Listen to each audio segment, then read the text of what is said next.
de show. MVP, jongen. Zie je me nou niet?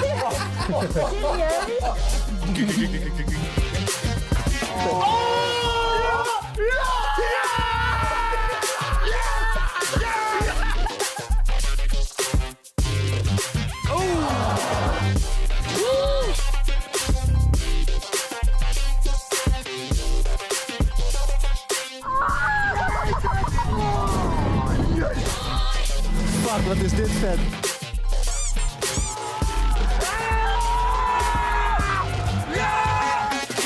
Hebben jullie alles gezegd dat jullie wilden zeggen? Om heel eerlijk te zijn, Ik was eigenlijk best wel sceptisch. Maar eenmaal in die game. echt een volwassen verhaal. Die volwassen man. Die allemaal genolived hebben. Ben ik nou echt de enige persoon die dan heeft zitten huilen? Ladies and gentlemen, this is your captain speaking.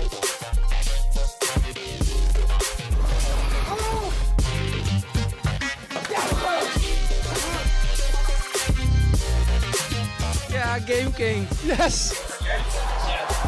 Ken je Gamekings? Ja, zeker. Daarvan zijn we weer. Hoe lang ben je al part of the Gamekings family? 12 jaar, veel gezellige mensen.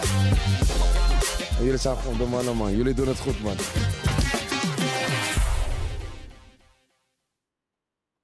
Bam, daar zijn we dan. Ja, een hele goede avond. Dames en heren, jongens en meisjes. Leuk dat jullie er zijn. Ietsjes later dan verwacht, maar we hebben ons stinkende best gedaan. Hey, vanavond is Gamescom Opening Night Live. En ook deze Gamescom stream. En de roadtrip naar Keulen, die morgen gaat beginnen. Doen we met 4 Gamekings. Zal ik zo heel even bekendmaken. Wordt mede mogelijk gemaakt door LG Ultragear. En om dat te vieren heeft LG Ultragear een hele toffe actie opgezet. Exclusief voor de Gamekings community. De 27-inch 4K Nano IPS Black Display is met een korting van ruim €70 verkrijgbaar voor onze community. Dit model is de eerste 27-inch gaming monitor ter wereld met een 4K resolutie en een 240 Hz refresh rate. En biedt daarmee in onze ogen een erg vrede en soepele gameervaring voor jullie. Vooral voor de liefhebbers dus van FPS-titels. Gebruik daarbij de code Gamekings bij het vakje vouchers wanneer je dat gaat doen. Welkom iedereen en welkom Skate. Leuk dat je er bent.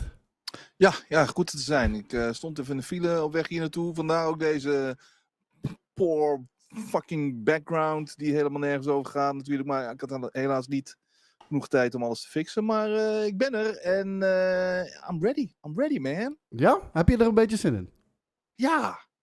Ja, het is alweer even geleden natuurlijk dat er een live event was om te aanschouwen. En ik hoop toch op wat leuke verrassingjes. Ik hoorde in de wandelgangen al het een en ander over bijvoorbeeld een Silk Song. Zeker weten. Dan kunnen we daar gelijk wel naartoe gaan hoor. Hollow Knight Silksong. De geruchten die zijn daar. We weten dat die staat bij de Xbox booth. Tenminste, dat lijkt semi te zijn bevestigd. Maar we krijgen waarschijnlijk ook daarvan gewoon een trailertje te zien bij Opening Night Live.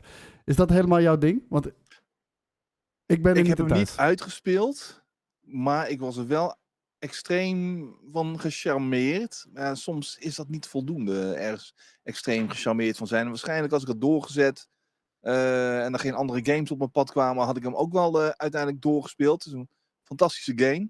Ik zie sommige mensen wel heel erg wishful thinking nu in de chat. Shadow drop, yeah, as if. Nou, ik ben wat... Ja, ik wou het zeggen, ik ben wat geruchten aan het verzamelen geweest. En natuurlijk, het zijn maar geruchten. Maar hey, high chance of a release day trailer. Nou, die schat ik ook wel in dat die gaat gebeuren. Nou, Jeff Keighley die domme grapjes gaat maken over de vertragingen. Oké, die zie ik ook wel gebeuren. Nou, speelbaar dus bij de Xbox booth. Maar dus ook een shadow drop or demo announcement. Demo announcement zou ik niet zo heel gek vinden hoor. Nee, dat zou zomaar kunnen. Even 2 uurtjes lekker aan de slag. Maar het is sowieso al bijzonder dat er überhaupt iets getoond gaat worden natuurlijk. Want het leek wel alsof deze game in een soort van development hell zat. Nou, ja, dat is misschien wel erg negatief. Maar ja, mensen lopen er al jaren om te roepen en er gebeurt gewoon helemaal niks. En nu lijkt er eindelijk wat beweging in te zitten. Ja, zeker weten. En er zijn nog een aantal hele grote dingen. Terwijl ik hier achter heel even overschakel. Ook naar de pre-show. Er is nu namelijk de pre-show gaande. zet hem even iets zachter, zodat jullie een beetje op de achtergrond mee kunnen kijken en genieten natuurlijk. Maar één van de grote... Wat is dit wat ik zie? Dit is de pre-show van de Opening Night Live. Ja, maar wat zijn deze beelden? Ik heb geen idee. Ik zit ook net zoals jij net te kijken. Het is bloederig. Het is VR misschien of zo. Valor Mortis. Join the playtest. PC, PlayStation 5 en Xbox. Nee, Oké. Daar hebben we trouwens Kaal Bosman, jongens. Maar hier moeten we het zeker heel even over hebben. Want er is al een boel bevestigd natuurlijk. Maar er is ook een heleboel nog niet duidelijk. Gaat die dan vanavond eindelijk gebeuren? En ik vraag aan jou, Skate. Fallout 3. De remake / remaster. À la, zoals we die hebben gezien bij de Oblivion Remastered. Unreal Engine 5 jasje over een oude game. Samenvallend met seizoen 2 natuurlijk van Fallout, die ook vanavond uit de doeken wordt gedaan. Ik denk dat ze daar een trailertje van laten zien of wat scènes, maar zou het? Het zou vrij plausibel zijn. Ja. Als je ziet het gemak waarmee Oblivion natuurlijk naar buiten kwam. Speelsgemak, gewoon alsof het niks was. En Dat zou met Fallout 3 ook zomaar kunnen gebeuren. En we hoefden daar ook inderdaad niet lang op te wachten. Hij zou in ieder geval mod support krijgen en dan inderdaad een updated graphics shell van Unreal Engine 5. Final Fantasy weet ook steeds meer zijn weg te vinden naar Xbox. En we verwachten eigenlijk vanavond dat er een release date gaat verschijnen voor Final Fantasy 7, de remake Rebirth game. Een release datum. Het derde deel? Tweede deel. Die is het er al? Ja, niet op Xbox. Oh, oké, op Xbox, oké.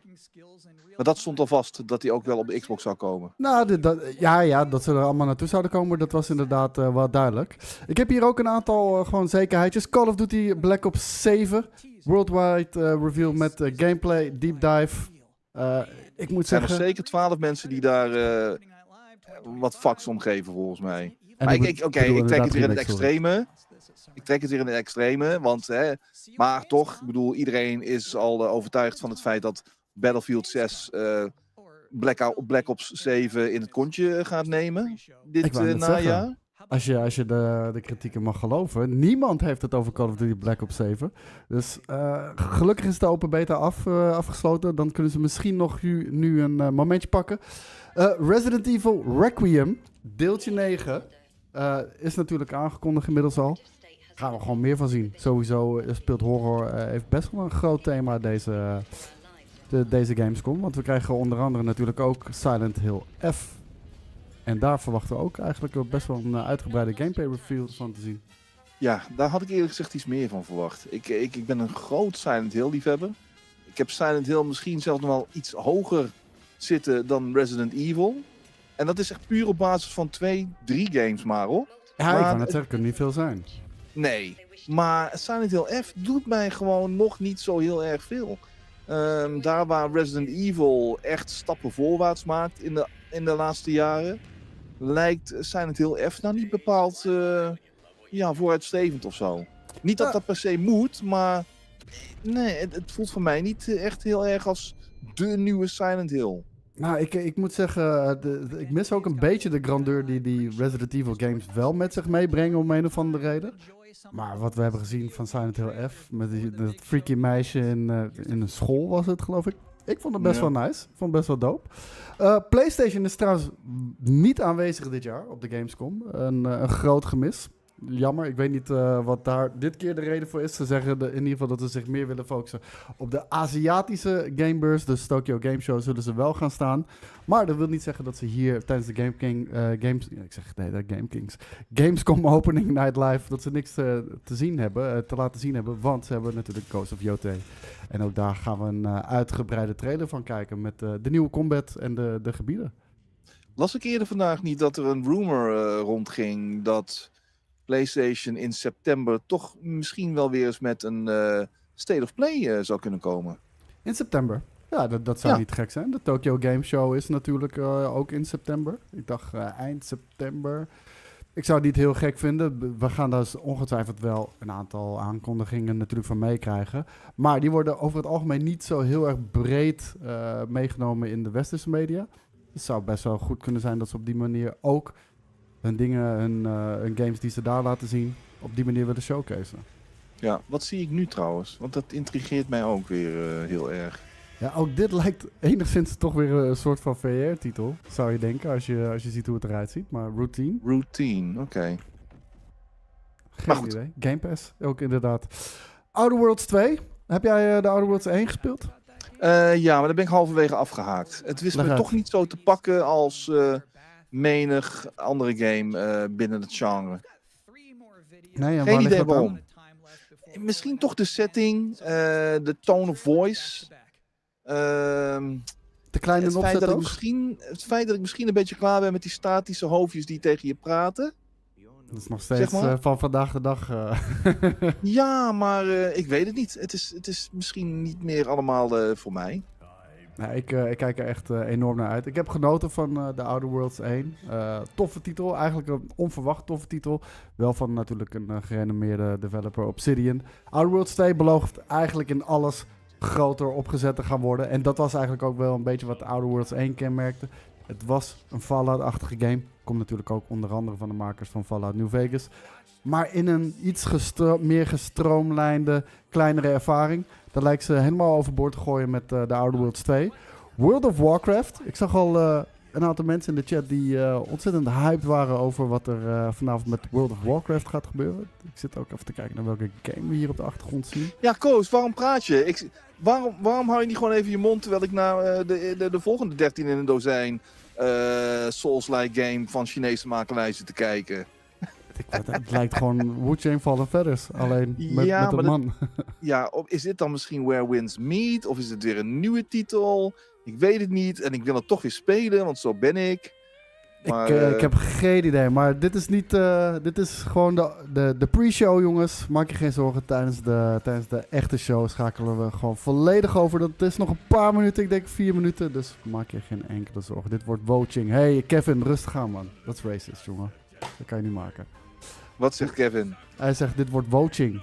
Wow. Kevin. Echt serieus. Straks worden we nog geband door jou, Kevin. Maar World of Warcraft dus, met een expansion reveal.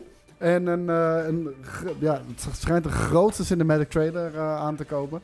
Ik zit niet heel erg in de World of Warcraft. Ik geloof jij ook niet. Maar ik zie andere mensen wel enthousiast zijn. Bewust nooit aan begonnen. Ik heb om me heen gezien dat het relaties kan creëren, maar ook net zo hard weer kapot kan maken. Ik ben vooral verrast hoe Steven er überhaupt een leven af en toe naast kan houden.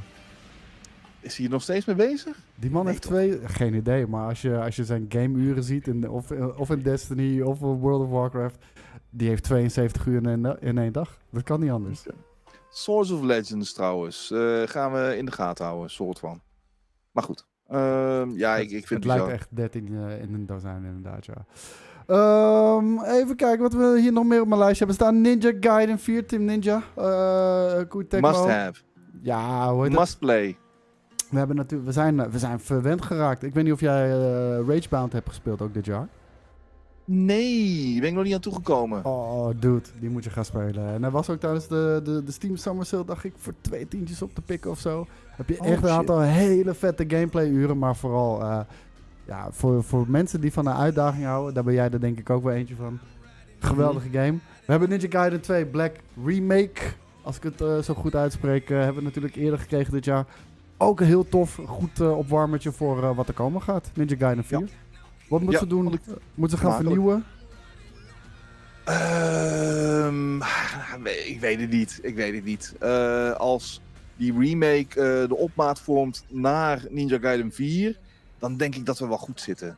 Ik denk dat de Ninja Gaiden liefhebber gewoon uitdagende, hard-hitting action wil. Af en toe lekker over de top.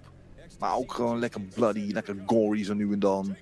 En dan zit het wel snor, denk ik. Moet er een easy mode in zitten? Zat die erin? Ja, die zat er volgens mij in bij Ninja Gaiden 2, de remake, hè? Ja, dat is eigenlijk het enige wat ik over kan zeggen. Is dat ze die serie wel echt een stuk toegankelijker hebben gemaakt. Het was vroeger echt tandjes moeilijk. En een beetje op een niveau wat je ook van Dark Souls mag. Maar wel een andere manier van uitdaging. Ja. Deze Ninja Gaiden 2 Black, op normal was die eigenlijk echt makkelijk. Je moest hem echt op hard spelen om überhaupt een uitdaging te krijgen. Ik had vrijwel iedere boss in één keer verslagen daarmee. En ook Ragebound. Bijzonder pittige game wanneer je het speelt op de normal settings.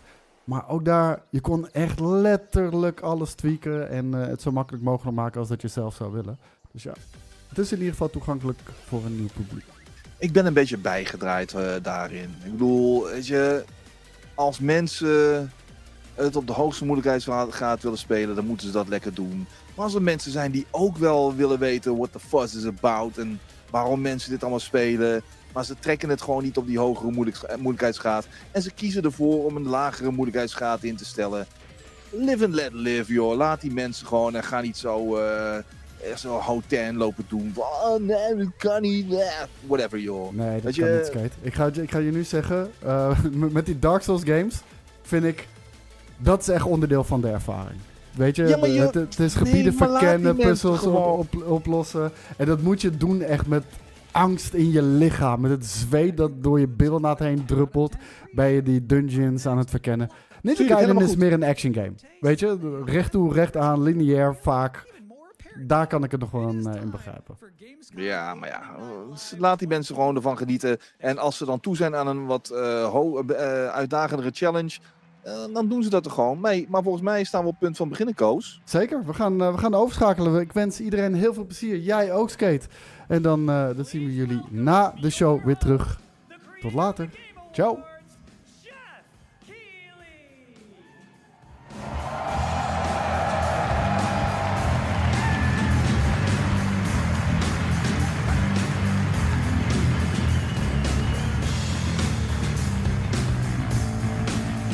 You guys ready?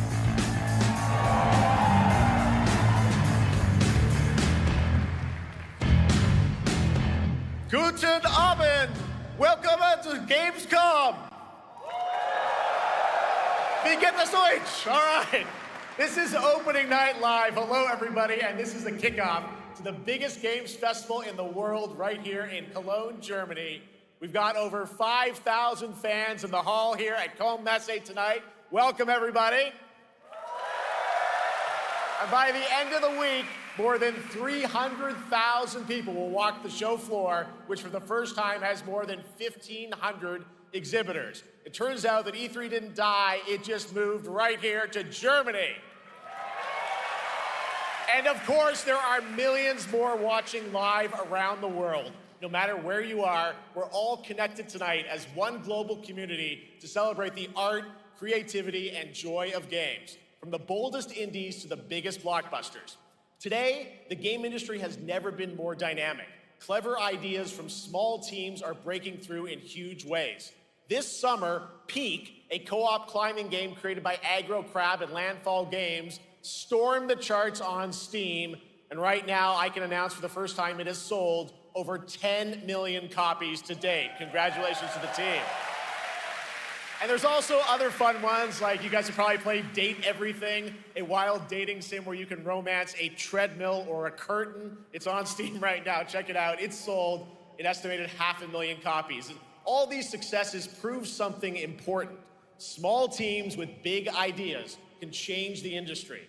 And that brings us to one game made by a handful of developers in Australia. For 6 years, Team Cherry has been crafting Hollow Knight Silksong. It is highly anticipated and Steam's most wish-listed game. Well, tonight, I can finally definitively tell you that Silksong is 100% actually launching this year. And behind me, you're seeing some brand new Silksong gameplay, the first extended look since the last trailer in 2022. And starting tomorrow, you guys here at Gamescom can play a demo at the Nintendo and Xbox booths. There you go, Silksong is real.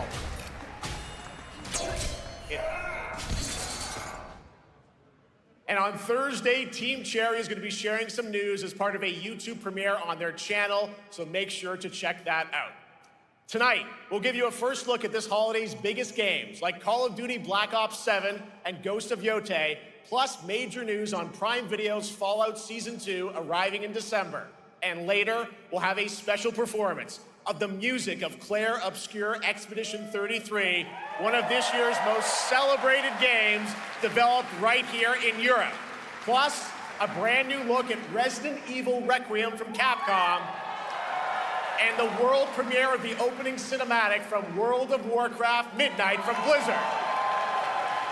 Now, as always, ONL is also about surprises, and we do have multiple brand new AAA game announcements and reveals over the next 2 hours, so stick around right until the end. This is our biggest opening night live we've ever done, so let's not waste another second. It all begins with this.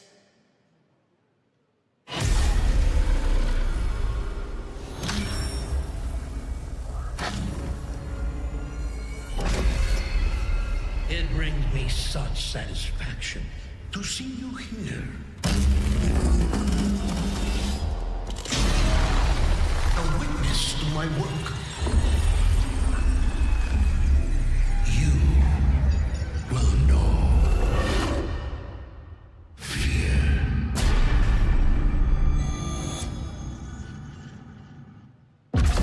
They want you afraid. Fear makes you easier to control. It's time to wake up. Your streets shall once again run red with your blood. Raul Menendez ignited global unrest on an unprecedented scale. Menendez is a terrorist. We're bringing peace and security to the world. He refuses to let me go. Stop looking backwards, David. What matters is what we do next. A lot of people counting on us for answers.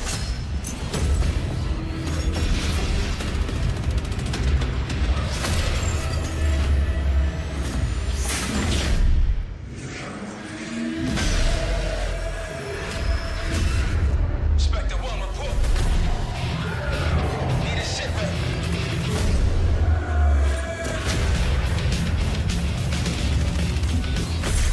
This isn't real.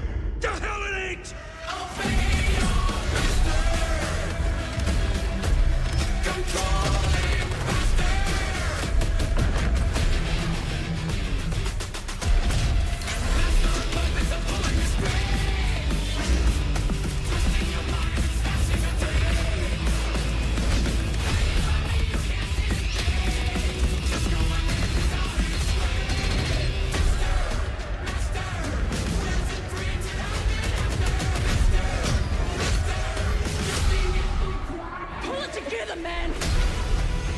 So eager to leave, David. Killing the man is a hell of a lot easier than killing the idea. You were never cut out to be a Mason. No more games. This ends now.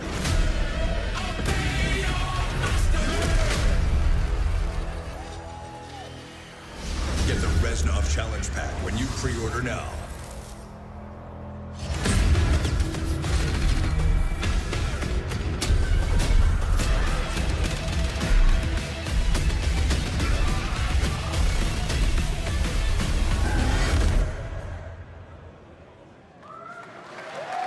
How about that? Zombies, of course, Dead Ops Arcade as well, and it looks like we also have an official date. Call of Duty Black Ops 7 releases on November 14th. And to tell us more, please welcome Miles Leslie from Treyarch and Natalie Pohorsky from Raven to Opening Night Live.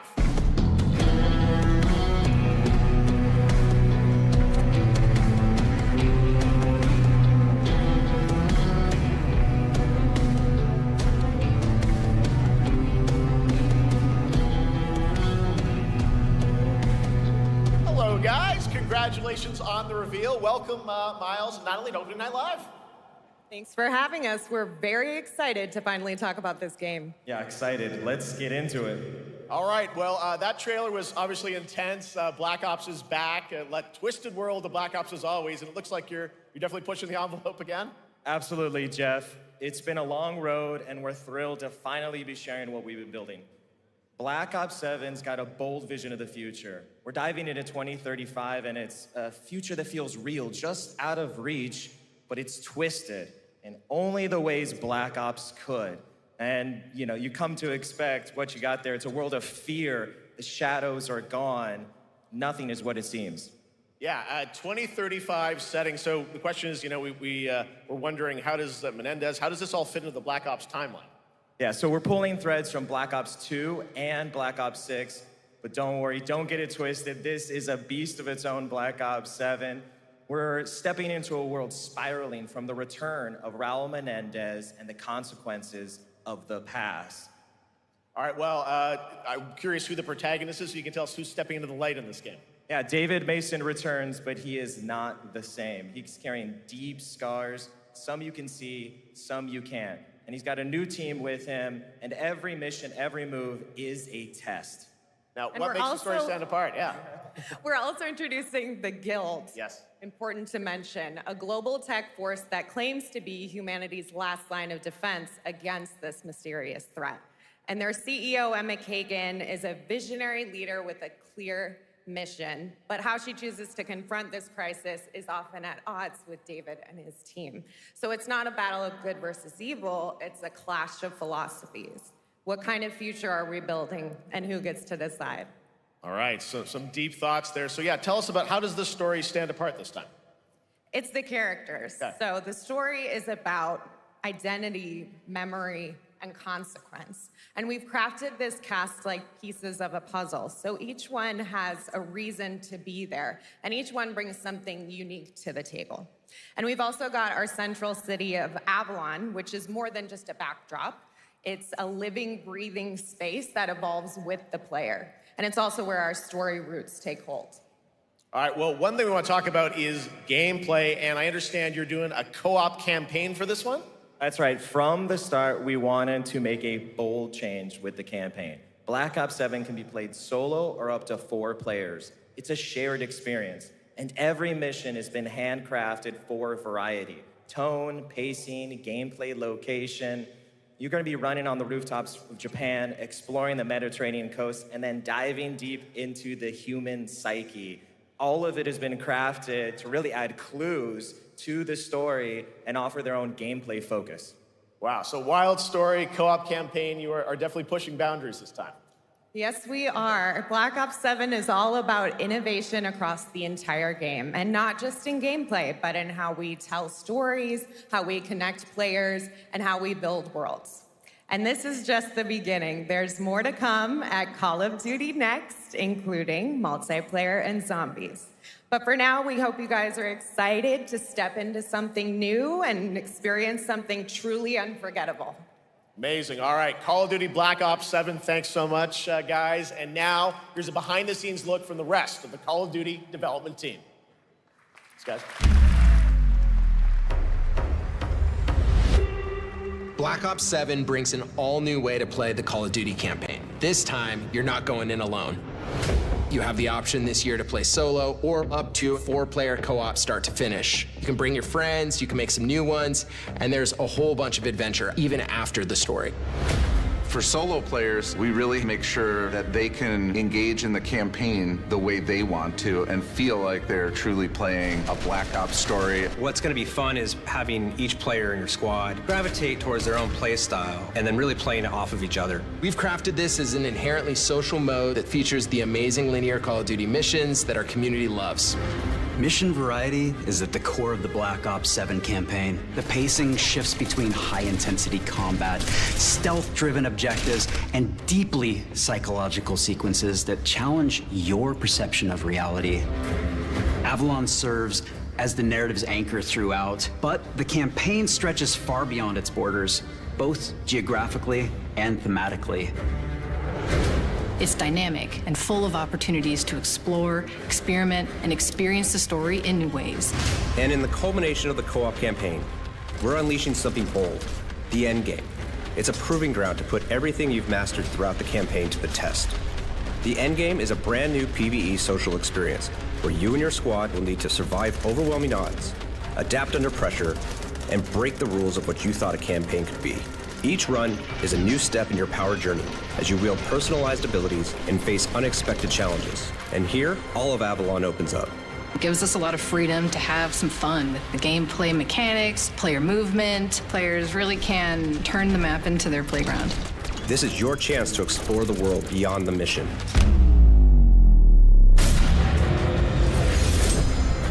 That's just a quick look at what's to come with the campaign. Every mode of this game is built with the intention to deliver the best possible experience to our players. So whether you're a Call of Duty veteran or new blood, there's something for you in Black Ops 7.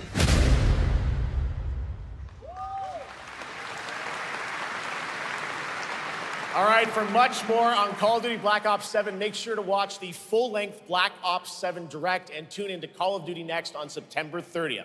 Still to come, we'll have news on Fallout Season 2 and the announcement of a brand new game from adventure game legend Ron Gilbert. I grew up playing his games, and I can't wait to show you his next unexpected creation a little bit later. All right, who's ready for our first brand new game announcement of the night? I figured you'd feel that way. Well, to do the honors, please welcome back to ONL one of the most respected and recognizable hosts in esports. She's my co-host, Shox.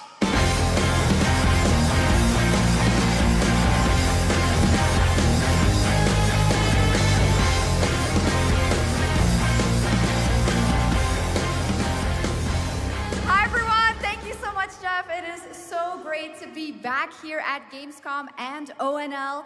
I just had so much fun last year that I had to run it back. And let me just say, we have an unbelievable show for you tonight.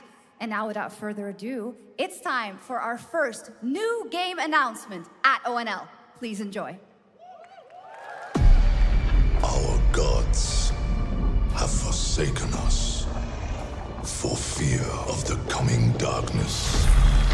Consumes all but you, lamp bearer. Something stirs within you, something ancient, powerful, hungry. So I ask you, will you harness this darkness within and deliver unto our so-called lords retribution?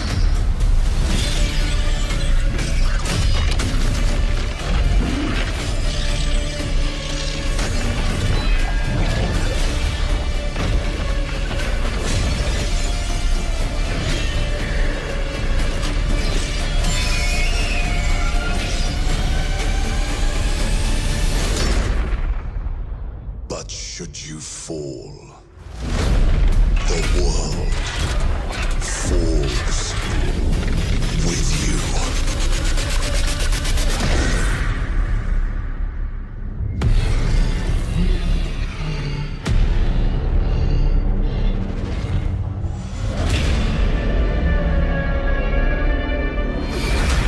Lords of the Fallen 2.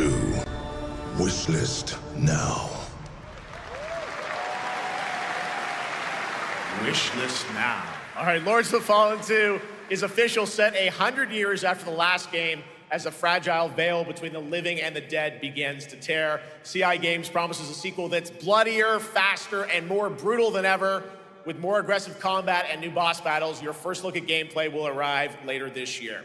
All right, now for something completely different. This next game won Game of the Year at the Game Awards and comes from one of the most celebrated studios on the planet.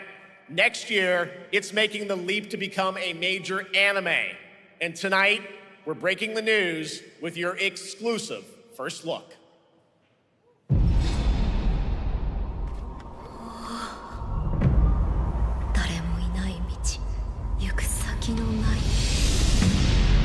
Sashina.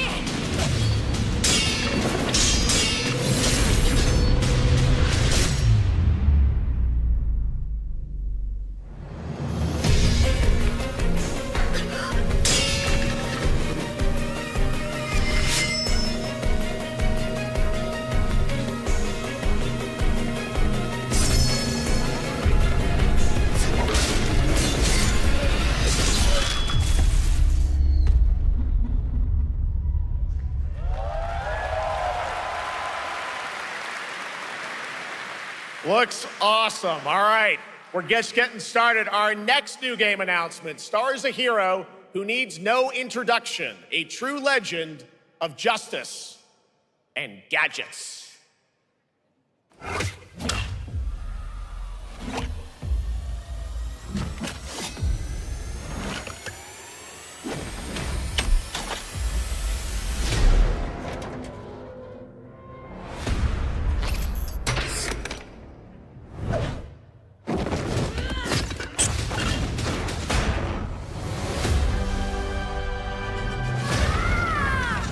I need to become more than a man. I need to become a symbol. What did you have in mind?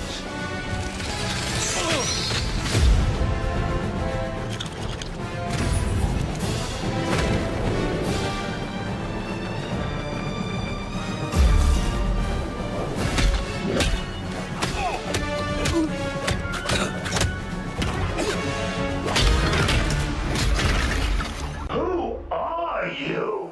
I'm Batman.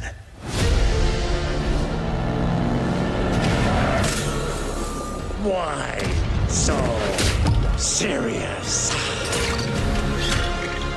You want to get nuts?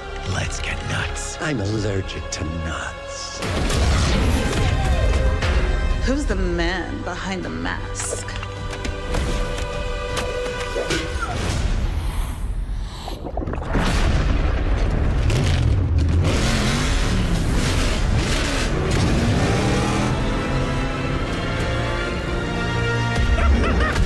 I got you!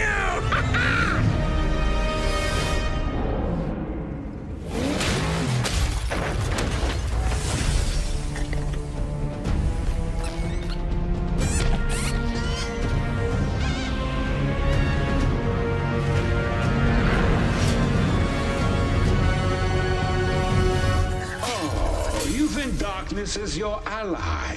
You merely adopted the dark. I was born in it, molded by... Ah! Who put that there? I could have really hurt myself.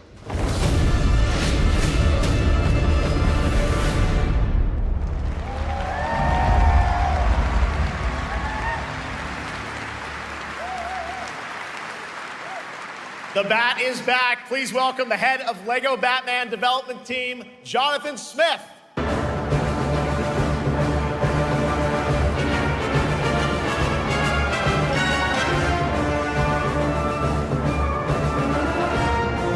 Jonathan, welcome to ONL. All right, so after the huge success with LEGO Star Wars, you guys are returning to LEGO Batman? We are so thrilled to reveal this game tonight for the first time to you all and to the world. Yep. And that's not all. At Gamescom, you will be able to play LEGO Batman Legacy of the Dark Knight. Wow. Pretty amazing. All right, well, there will be a demo on the show floor for everyone. Now, let's break down that trailer because we see so many fan favorite references, to films and things like that. So what is the story of this game? This is the definitive, essential Batman story. We take you on Bruce Wayne's epic journey from origin to legend. You'll train with the League of Shadows. You'll fight crime on the streets of Gotham. And as the years go by, you'll establish your ultimate legacy as the Dark Knight. We've incorporated iconic moments and deep-cut references from decades of Batman movies, TV shows, comics, and games, all brought together and brought to life in our unique LEGO world. Well, we cannot wait for it. Let's also talk about the combat, because we've got some real gameplay here of the combat, and I gotta say, feels like you're really amping things up here this time. Oh, the team has created a really rich, deep combat system that's authentic to Batman's unique style. So, surrounded by enemies, you'll pull off powerful attacks, counters, and takedowns. You'll use cool gadgets like batarangs to stun enemies and the Batclaw to reel them in. For the first time, we've added difficulty levels, Caped Crusader and Dark Knight mode for those who want an extra challenge. And you'll build a new Bat family of allies as you're joined by playable partner characters like Jim Gordon, Catwoman, Robin, Batgirl, each with their own gear, which you'll need as you take on a rogues gallery of villains from Joker, Penguin, and many more, including the mighty Bane, as you saw in the trailer, voiced by the incredible Matt Berry. Oh my God, I cannot wait to see what you're packing into this game. It also looks like you have a bit of a, like, is it an open world Gotham? Is that fair to say? Sure, that's right. Gotham is a playground, a Lego playground where you're free to explore. You can grapple from rooftop to rooftop, glide over the streets, or cruise around in your choice of Batmobile. This game has it all. I think you've sold me on it. All right, John. I'm pretty hyped about it. It will be here playable, as we mentioned, for all you here in Germany. You can play Lego Batman Legacy of the Dark Knight for the first time starting tomorrow on the Gamescom show floor. Thank you so much, Jonathan. Awesome. All right, now over to Shots with our next new game announcement exclusively on ONL. Thank you so much, Jeff. Indeed, I find myself here in the audience. There we go. I find myself here in the audience. Thank you so much, Jeff. And some of the best fans at ONL. So is everybody having fun? I love it. Well, we're just getting started. Still to come, we have an amazing musical performance from Claire Obscure Expedition 33. I can hardly wait. And also a new look at Resident Evil Requiem, as well as a bunch of other surprises. I know what you guys are excited for. I can hear it. But now it's time for a new game announcement. A long-awaited sequel that fans have been eager to see for nearly a decade. We have fought the enemies of humanity across 1,000 worlds. No respite, no remorse, no mercy. We are the wrath of the Emperor, his angels of death. But the Imperium lies broken, its armies scattered and reeling. Our foes rise to drag us down, and the galaxy has been torn asunder. On the world of Kronos, we make our stand. We are the Blood Ravens. There is no victory to claim here. Only vengeance to enact. Whilst even one of us lives, we fight. For only in death does duty end.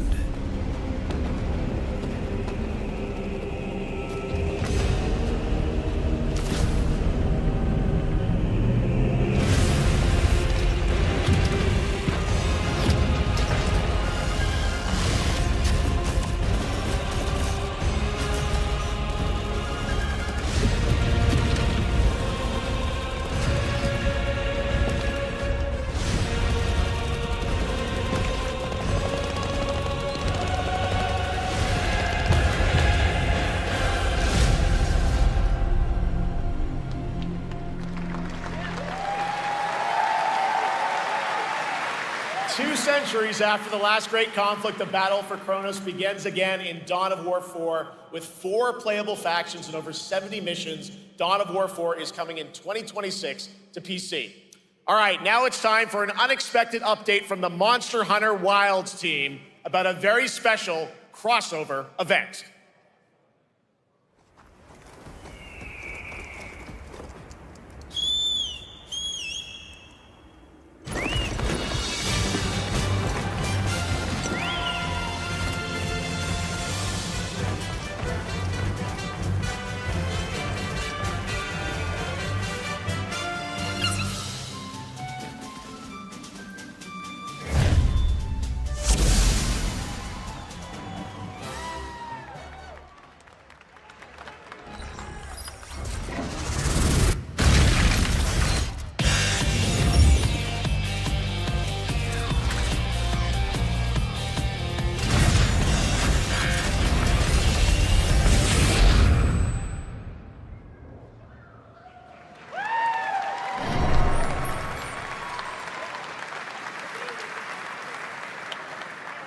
right, to tell us more, it is my great honor to welcome two very special guests together on stage. Ryozo-san from Capcom and Yoshi P from Square Enix.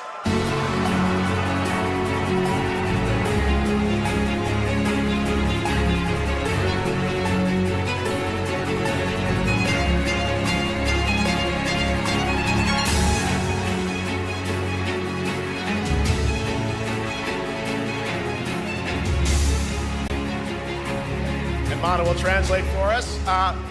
Well, guys, it's great to have you both together here at Gamescom. Ryozo-san, what can you tell us about this collaboration? Hi, thank you, Jay. ドイツの皆さん、配信をご覧の皆さん、こんにちは。今日ですね、このファイナルファンタジー14との特別なコラボレーションを発表できたことを本当に嬉しく思っています。Thank you, Jeff. Good evening to everyone at Gamescom and all the friends watching online. Today, we're very excited to announce a special collaboration with Final Fantasy XIV. ですね、モンスターハンターワールドの時にもコラボさせてもらったんですけど、その時もですね、吉田さんとまたちょっと機会あったらどっかでやれたらいいですねみたいな話をしてたんですけど、今回それが実現しました。今日お見せした、映像はですね、まだ一部でして、詳細は、来月皆様にお伝えできると思いますので、そちらの方を注目していただけたらと思います。あとですね、今回もですね、吉田さんと、スクエアエニックスのスタッフの皆さん、本当に全面協力していただいたことをですね、感謝してます。吉田さん、ありがとうございます。はい。で、ここからですね、ぜひ吉田さんにバトンタッチして、感想をいただけたらと思っております。After our collaboration in Monster Hunter World, I remember talking to Yoshida-san and discussing how much we wanted to do it again, and now we're very thrilled to make it happen. What we showed you is just a little glimpse of what's to come, so please look out for more information that's coming next month. But of course, Yoshida-san and the Square Enix team have been working just as hard with us on this special collaboration. So I'd like to not only thank him, but turn it over to him to share some thoughts. Guten Tag, Gamescom! まずはこのような素敵な場所に招いていただいたジェフさん、それから我々にね、いつも本当にたくさんのインスピレーションをくれる良三さん、それからカプコンの開発チーム、そして何よりゲームファンの皆さん、本当にありがとうございます。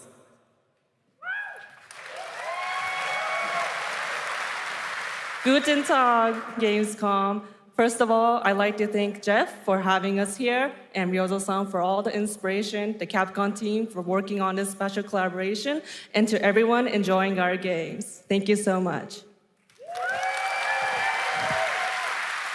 今、良三さんの方からもちょっとご紹介いただきましたけど、モンスターハンターワールドの時にもご一緒させていただいて、今回それに引き続き第2弾ということで、モンスターハンターワイルズとも、我々クロスオーバーと呼んでですね、全面協力して、コンテンツ開発してきました。As Ryozo-san mentioned, we worked together on Monster Hunter World, and we wanted to make it happen again, and it's happening for Monster Hunter Wilds. We would call it a crossover, and we're very happy to make this happen with all of our efforts joined together. もちろんクロスオーバーですので、ファイナルファンタジー14側にも、スペシャルなバトルコンテンツご用意しております。今日は先ほどね、ティーザートレーラーとして、モンスターハンターワイルズ側の映像を見ていただきましたが、我々もちょっとだけ映像をご用意してきました。Since this is a crossover collaboration, not only Monster Hunter Wilds, but Final Fantasy XIV would also be having a special collaboration content inside it. Outside of the trailer we just saw, Final Fantasy XIV has also prepared a short trailer to show you what you can get. Wow, all right. Well, thank you so much. Ryozo-san, Yoshida-san, here's the trailer.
Something brought us back to this place. Something that knows us. Knows the rules. But what if this wasn't the place, after all? Look around you. They can see you. Do you believe this is real? This isn't a game. It's a test. But do you ever ask yourself, what are we here for?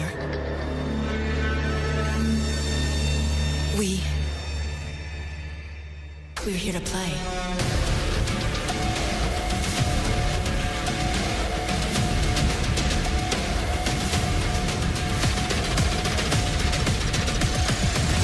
Are you ready to play? Welcome to the world's biggest gaming playground. Game on. 500,000 people, 1,500 exhibitors, endless games to explore right here in Cologne. Discover rising stars at Gamescom awesome indies. Step into the cosplay universe, on-site or online. Watch, join, become the hero. Experience live shows, esports battles, and creator events in the Gamescom event arena. Not in Cologne? Go to Gamescom.global. Stream the highlights on Gamescom Now, vote in the Gamescom Award, or dive into our Gamescom studio on Twitch and YouTube. And of course, we're here to play. Join the fun in our community RPG, Gamescom Epics. Loot awaits. We care. Gamescom runs on 100% renewable energy and puts accessibility first. The whole city joins in at the Gamescom City Festival. It doesn't stop there.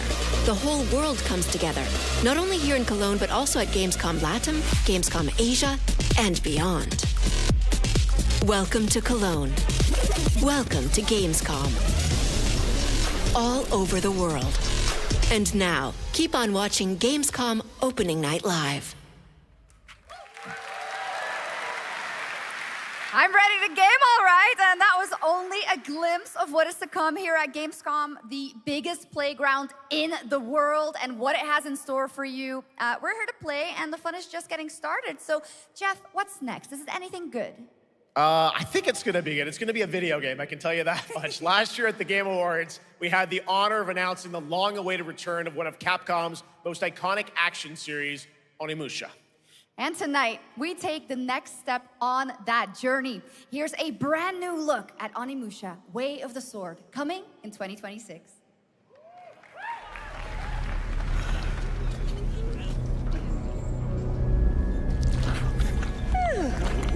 Where are my manners? Hello there, fallen samurai. To think something like this was right under the city.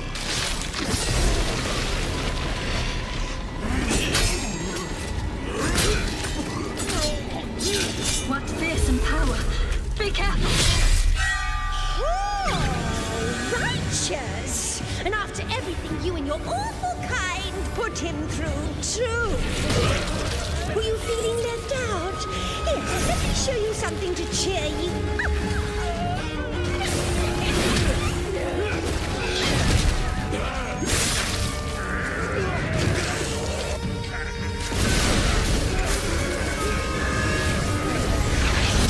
Lua is controlling this lightning.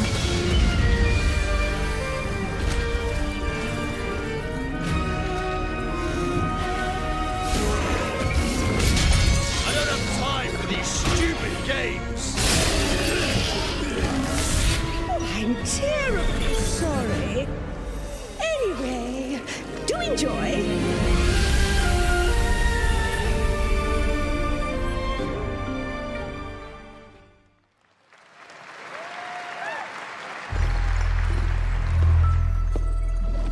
The automated industry complex will be the link, connecting and uniting every fragment of this shattered world. This is the driving force that will keep us going. Continuous improvement is essential for keeping pace with advancements in technology.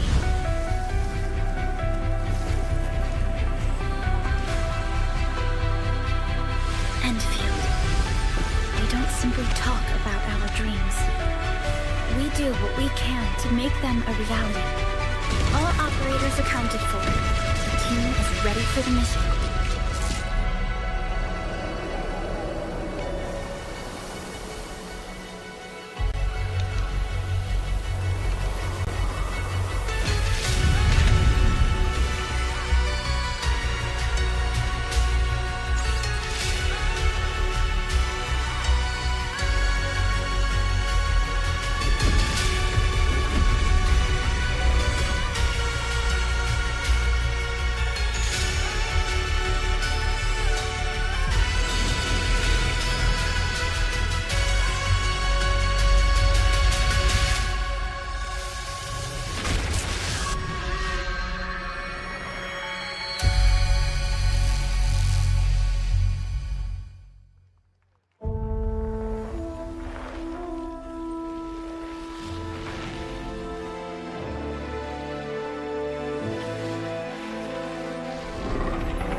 One other matter.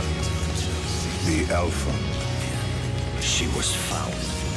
This will truly be the birth of a new world. A world where we are the one and only human race! I'm afraid your friends came far too late. I see the years haven't been kind. I know about the Alpha. Why is she here?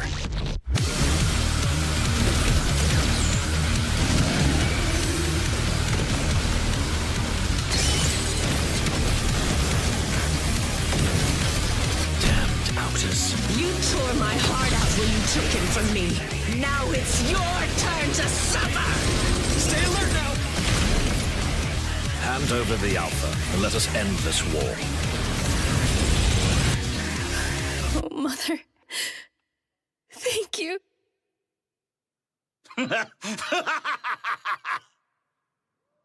Your sole directive is to now serve and comply. Do you comply? No.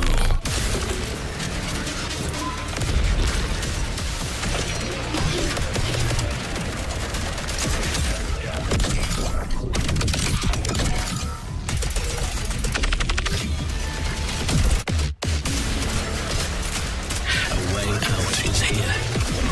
I can feel it.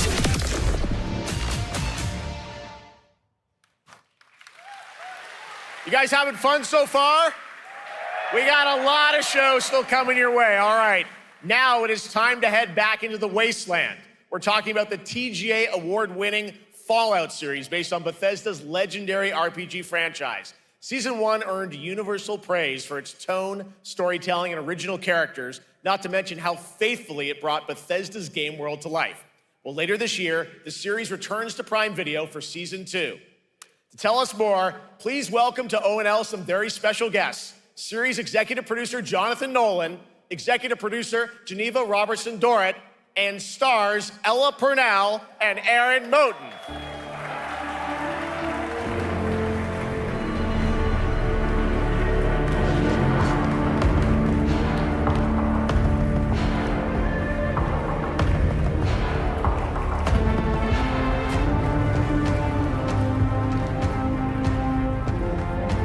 Hi, everybody. Great to see you all. Welcome to Cologne and Gamescom. Jonah, We've got 5,000 Fallout fans here in the hall tonight, millions more watching online, and we can't wait to hear about the new season. Yeah, we're very excited. We literally just wrapped, jumped on a plane, and came out to see you guys. Gamescom is actually really kind of where it started for us, the journey on this show. It was 2 years ago. We asked Todd Howard to come here and show the very first footage that anyone had seen anywhere of the first season. We didn't come because we figured if the reception was negative, we'd just blame it on Todd. So we're back, and given that history, it's that much more disappointing that we didn't bring any footage to show you guys. Well, let's talk a bit about season 2. As we see behind us, it looks like we're headed to New Vegas, right, Janelle? Yes, Lucy and the Ghoul ended last season dealing with a lot of family troubles. So we thought it would only be right to send them to the most family-friendly town in the wasteland to go deal with their shit. And along the way, we're really excited to take them all to some of our favorite locations from the game. Oh my God, yeah, it's such a classic game, and we're very excited to see what you have in store for us for season 2. Ella, it's great to see you again. Thanks for coming out to Cologne. Hello. Last time we saw you was at Game Awards when Fallout won Best Adaptation. You were up against yourself in Arcane, and you won for Fallout. Congratulations. We want to talk about Lucy's journey in season 2. How do you think her exposure to the wasteland is going to sort of affect her Vulture sensibilities this time? Yes, the question is, what is she going to do when she finds her dad? Is she going to bring him back to her vault and give him justice, or is she going to give him wasteland justice, which is the ghouls' justice? I think a central question of the season is whether Lucy will transform the ghoul or whether the ghoul will transform Lucy, and how much they will influence each other. Okay, I like it. Aaron, let's talk a bit about Maximus. He went through quite an evolution last season. Now that Lucy and Ghoul are kind of heading to New Vegas, tell us about Maximus. How does he get deeper into the Brotherhood of Steel this season? So deep. Yes. So Tell deep, us more. Jeff. When we first met Maximus, all he wanted was to be a knight. And now, in very Fallout fashion, it's a little bit of a careful what you wish for moment. So here he is now with his newfound status, trying to make the world a better place in extremely, or I guess deeply, flawed society. Yes. Yeah. All right, well, we cannot wait to see what you guys have in store for season 2. Let's talk a bit about Ghoul. Can we expect more sort of Cooper Howard flashbacks as well in season 2? Yes, absolutely. Cooper Howard and the Ghoul, played by the amazing Walton Goggins, definitely coming back. We have so much more to do. Obviously, we ended the last season with Cooper Howard dealing with, I think, a very common marriage problem. What do you do when you find out your spouse is planning nuclear war? And so he's going to figure that out. And as he does, he's going to uncover a greater conspiracy with huge implications for the wasteland. All right, well, we'll look forward to seeing how that unravels. Now, season 1, of course, was known for amazing original characters that you guys built in the Fallout world. We thought that was so cool. But now that you're diving a little more directly into New Vegas, I think the fans here want to know, are we going to see any more direct ties to the video game and characters' locations in this season? Well, we're super proud of the original story that Geneva and Graham are telling. But there was one character in particular from New Vegas that I was really excited at the possibility of seeing a little bit more from. We're writers, we're no good at describing this stuff. Maybe we should, pictures worth 1,000 words? Oh. I think so. Okay, all right. Well, it sounds like then we might get to hear a little bit more Seal of season 2. Is that possible tonight? Well, I don't know, Jeff. I heard you like world premieres. We like those, right, guys? Right, Gamescom? Gamescom. All right, Gamescom. Here's the world premiere of our teaser trailer for season 2 of Fallout, streaming this December on Fallout Prime Video all over the world. Amazing. All right, let's check it out. Thanks so much, guys. Here we go.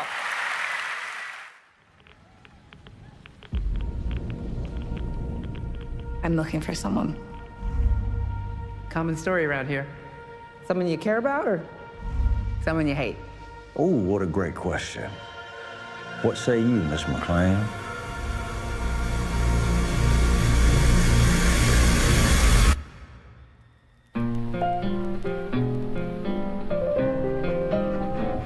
Why would my dad go to Las Vegas?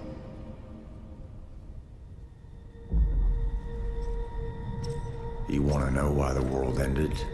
It started here, with one man. It's all over, but the cry. Cooper Howard, star of the silver screen. Like yourself, I am the very best at what I do. But and what I do is I know everything.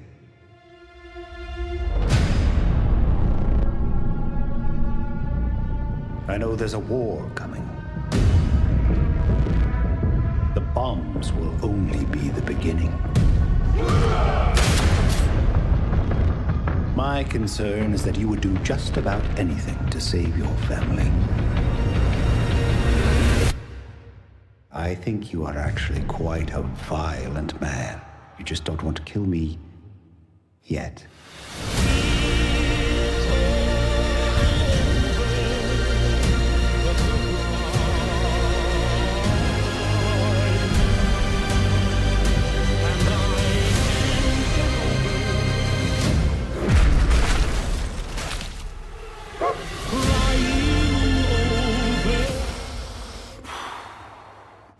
Let's get lucky, shall we?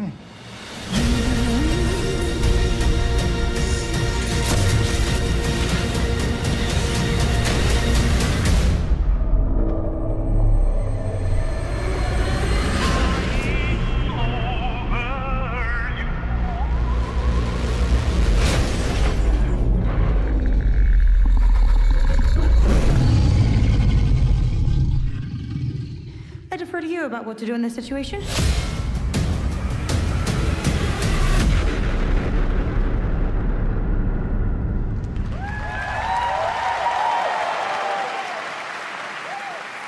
How about that? That looks incredible. Deathclaw, of course, in our first look at the new season, and Robert House is Jonathan Tease, played by Justin Theroux. It is an amazing Gamescom exclusive, and we've got another one for you. The first drop of the all-new Season 2 posters.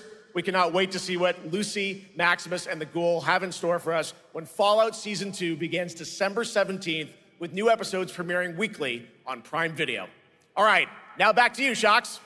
Thank you so much. That looks so awesome. I can't wait. But last year, Indiana Jones and the Great Circle was acclaimed for its incredible gameplay and story. And next month, the adventure continues with The Order of Giants, a story expansion with new puzzles and foes. Here is your first look at the gameplay and a special announcement.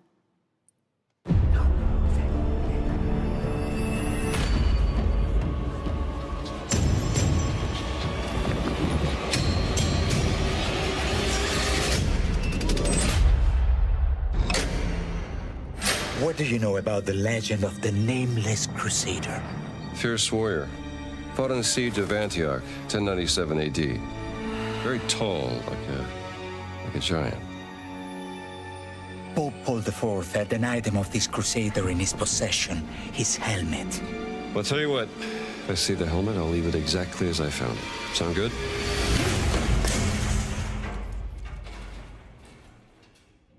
Oops.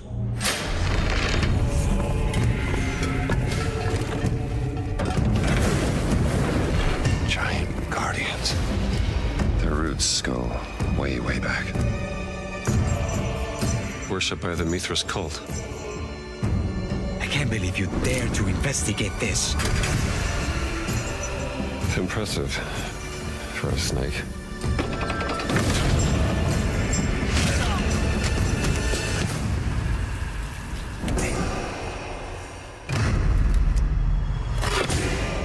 It says Semper Vivus. Always living. Not dead. He's not in a tomb.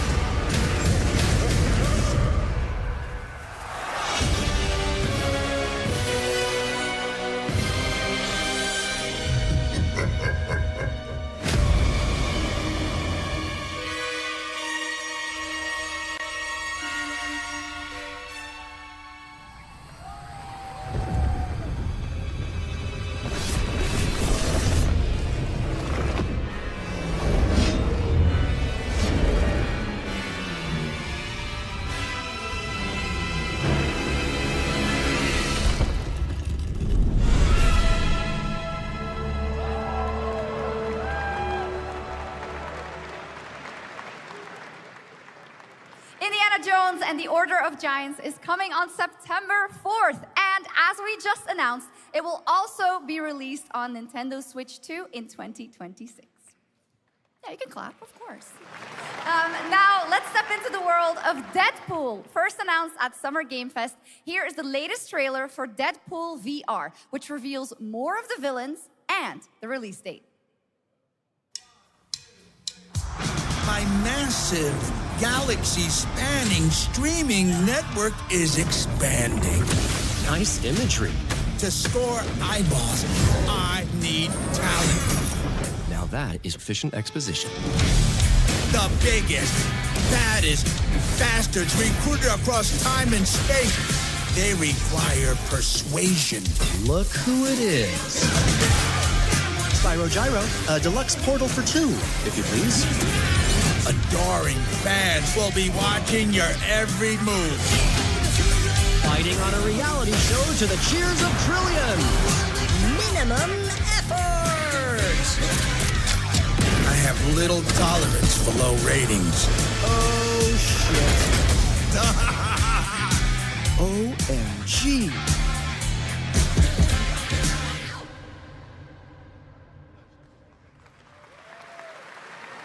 Yeah, that's right. Mojo is in Deadpool VR 2, voiced by John Leguizamo. Now, on to this next world premiere.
The World of Tanks Update 2.0 lands September 3rd. This is the biggest update in the game's history, featuring 16 Tier 11 tanks and tons of new and upgraded features. Absolutely. All right, next. Saber and Focus delivered Space Marine 2, one of the most fun action games of the generation. Well, next year, they are set to do it again in John Carpenter's Toxic Commando. This FPS action game combines classic 80s action horror with over-the-top humor. Well, here is the world gameplay premiere of John Carpenter's Toxic Commando.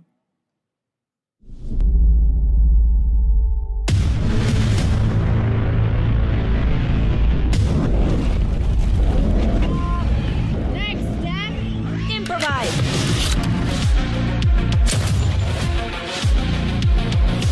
This is not how light show works. You see my new toy?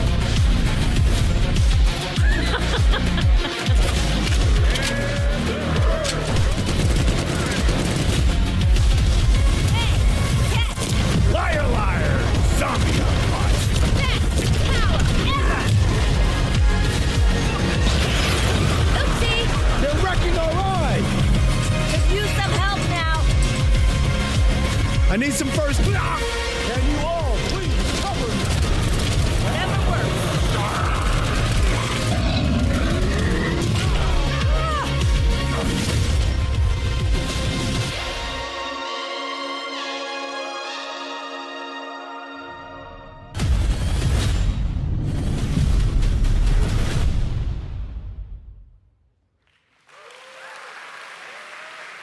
Super fun. All right, our next reveal comes from a true legend of game design, Ron Gilbert, the mind behind Monkey Island, Maniac Mansion, and so many other classic games that defined the golden age of point-and-click adventure games in the 80s and 90s. I loved those games growing up. Well, now Ron is back with something completely new and completely unexpected. It's called Death by Scrolling, a roguelike, vertically scrolling RPG set in purgatory where you'll battle waves of enemies, hoard gold, and do everything you can to stay one step ahead of the Grim Reaper herself. Here's the first ever look.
It's very fun. I've actually been playing this game over the past few weeks, and trust me, it is dangerously addictive. The screen, as you can see, never stops moving, so you're constantly on the move fighting to stay alive. A really fun game. Make sure to check it out. All right, now onto a studio known for its unforgettable storytelling. Back in 2019, the groundbreaking RPG Disco Elysium took home 4 Game Awards. Since then, Zaum, the studio behind it, has been through a host of changes, but tonight, 6 years later, those who now make up the studio are ready to give the world the very first look at their next CRPG. It's a dive into the shadowy world of espionage, where the truth can be stranger than fiction, and every failure isn't the end, but the start of a new path. I once knew a spy. Brilliant, relentless, magnetic.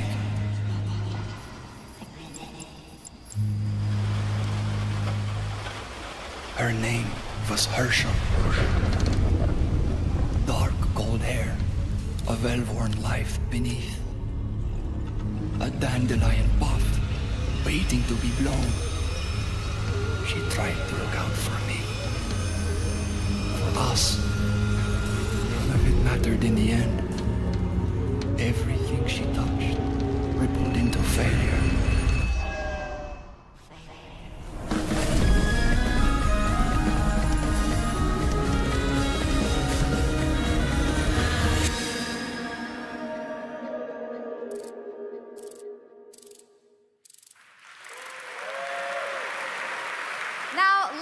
About Gamescom Cares, our platform for responsibility projects here at Gamescom that we hold very close to our hearts. This year, we are giving the stage to highlight one of the many great initiatives. It's dedicated to all the games promoting democracy. We invited a developer to learn more about it, and I'm here with Jörg Friedrich, CEO of Paint Bucket Games from Germany. Hello, tell us about the game you made, The Darkest Files. Hi, thank you. In The Darkest Files, we tell the true story of Fritz Bauer, was persecuted by the Nazis and forced to flee Germany, only to return after the war to fight them with the sharpest sword of democracy, the rule of law. It shows how quickly a constitutional state can become an unjust state and how this leads to darkness. But it also shows that we cannot simply stand by and watch. When this happens, we must take action. Indeed.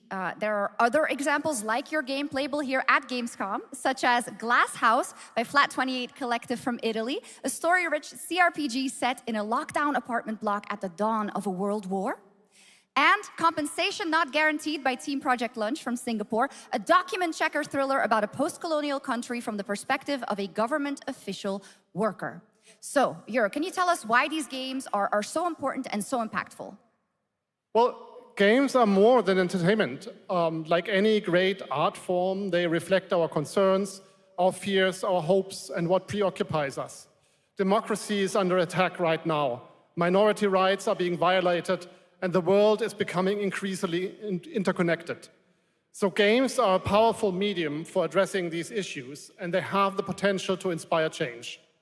I am glad that not only are many people in the global games industry engaging in projects like this, but also more and more institutions like the European Commission or the United Nations. A very important message. Thank you so much, Jörg. And of course, thank you to all of the dedicated developers around the world who put so much heart and soul into those games, making the world a little better. Please check them out, everyone, and check out all the great initiatives of Gamescom Cares. Now, we have much more Gamescom ONL to come. Next, it's a very special performance of the music of Clair Obscur Expedition 33, plus Resident Evil Requiem.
You're just a part of my life,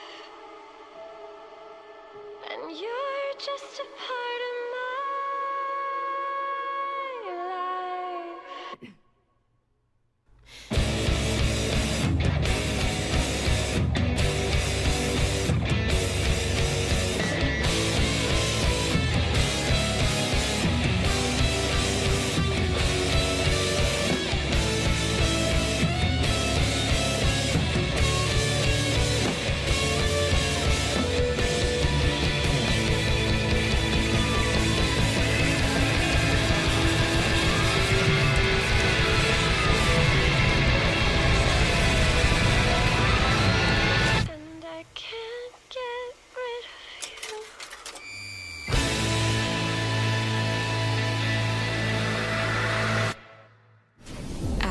An ageless slumber, the primal flow awakens once more.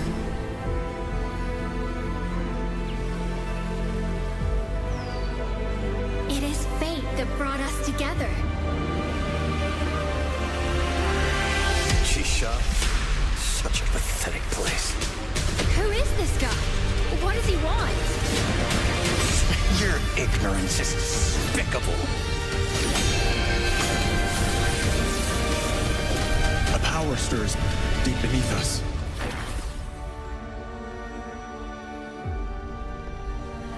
Whatever's lurking, it's behind this gate. The ground is shaking! It's people!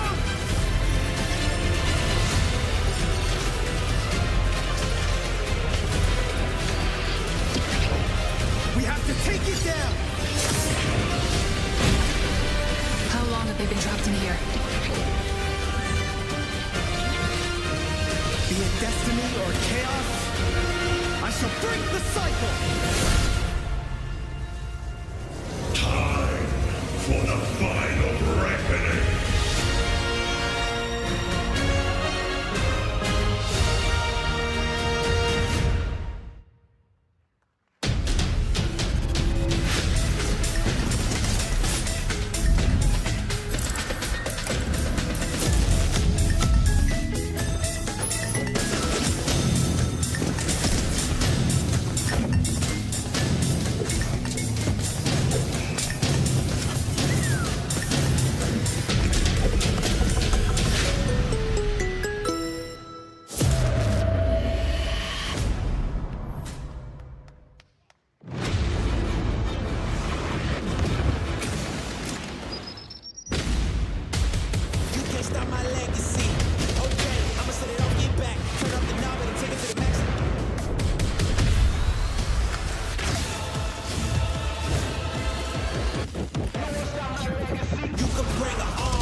You just got a fresh look at Delta Force, which launches today on PS5 and Xbox. And the best part, it is free to play.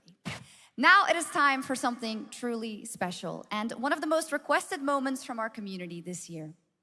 Earlier in 2025, Clair Obscur Expedition 33, the debut title from French indie studio Sandfall Interactive, captured hearts with its stunning Belle Epoque-inspired world and unforgettable style. Absolutely. This is a very special game, and tonight we wanted to bring that world to life right here on stage at ONL with a special acoustic performance from the game's soundtrack.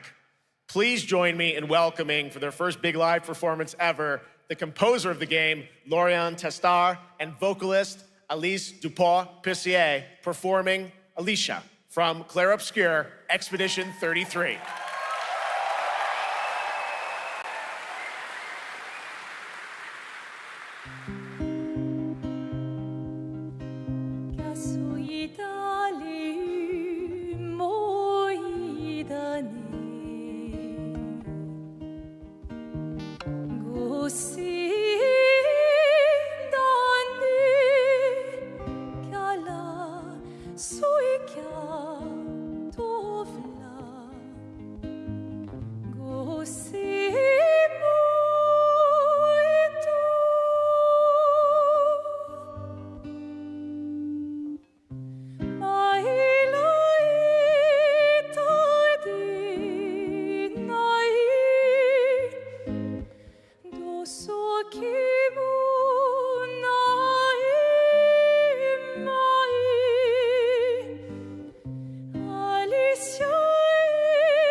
It was absolutely beautiful, absolutely amazing. Thank you so, so much. And we have so much more opening night live right after this.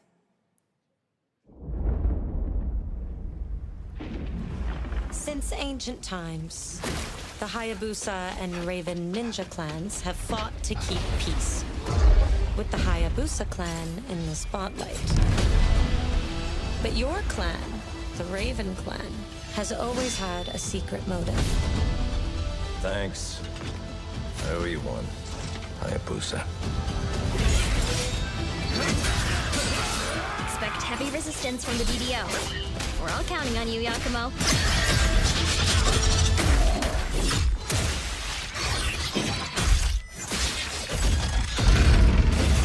Yakumo, just focus on the hostiles for now. Understood.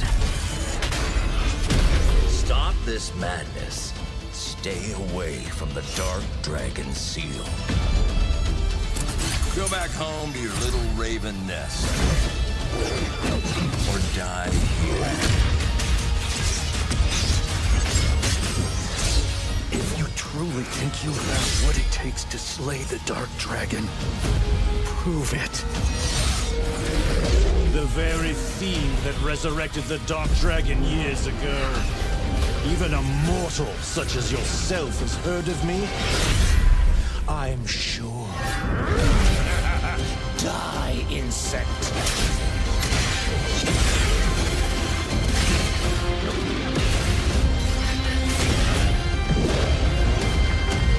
Please, don't kill him.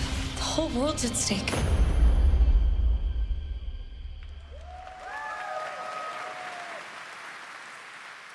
Well, we've seen so many great games so far, so make sure to spread some love to these amazing developers and teams behind them, and wishlist your next favorite game on Steam by checking out our Gamescom Steam event. And the best thing is you'll find even more games from this year's Gamescom show floors, from beloved indies to big blockbuster titles, by scanning the QR code below.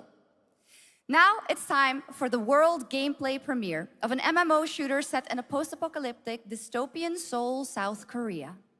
From NCSoft, this is Cinder City, blending narrative-driven shooter action with a vast, seamless open world. Freeze! ADF! Get on the ground now! Drop your weapon or we'll shoot! Drop your weapon, last warning! You've crossed the line. Are you trying to get us all killed here?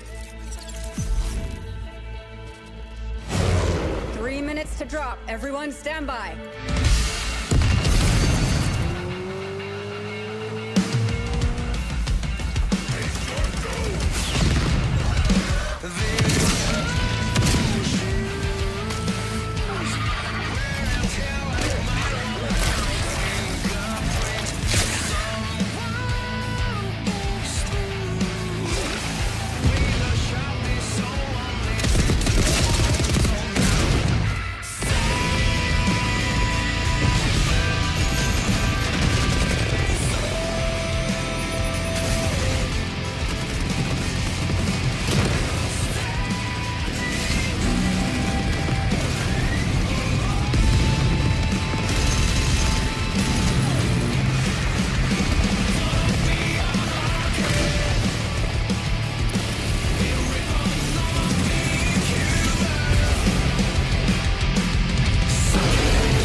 But that's not all. We've now got a second brand new game from NCSoft. Time Takers is a competitive team-based survival shooter where the ultimate prize isn't points, it's time itself. Here's your first ever look at the gameplay. I floated in an ale-induced stupor, a ghost of my former glory.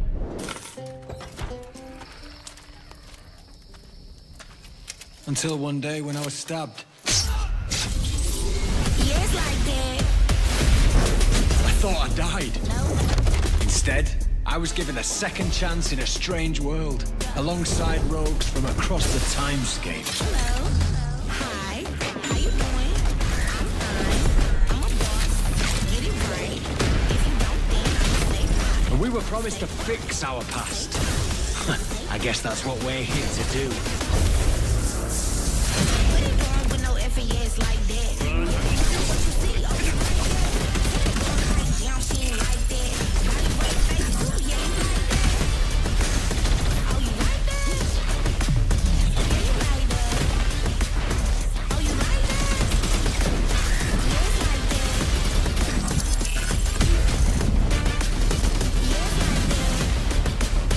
Yes, like that. Yes, like that.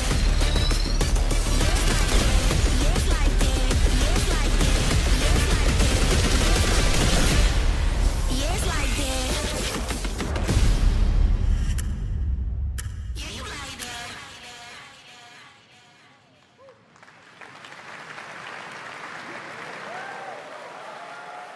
For decades, Silent Hill has defined psychological horror in games.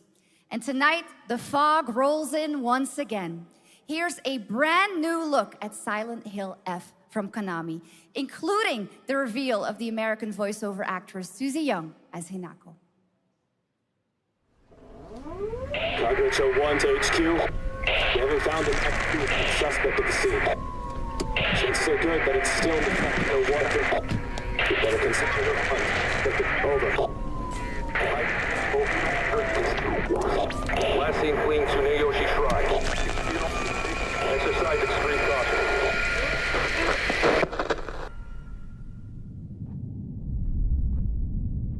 You saved my life and laid claim to my soul. In turn, I shall save your souls by claiming the life of your old self. Who was that? What is this place?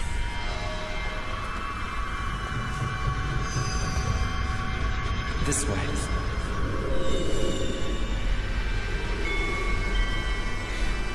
I better get going.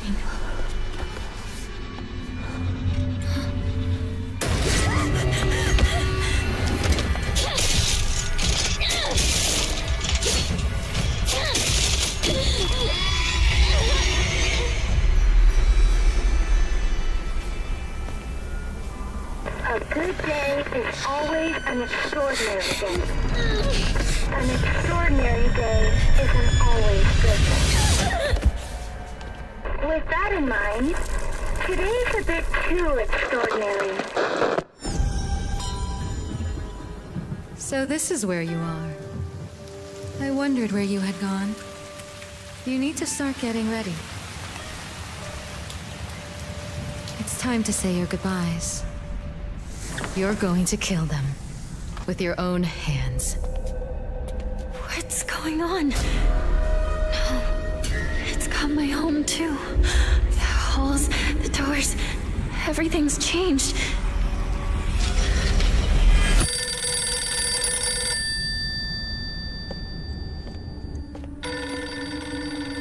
Tell me, who are you? Please. Just die.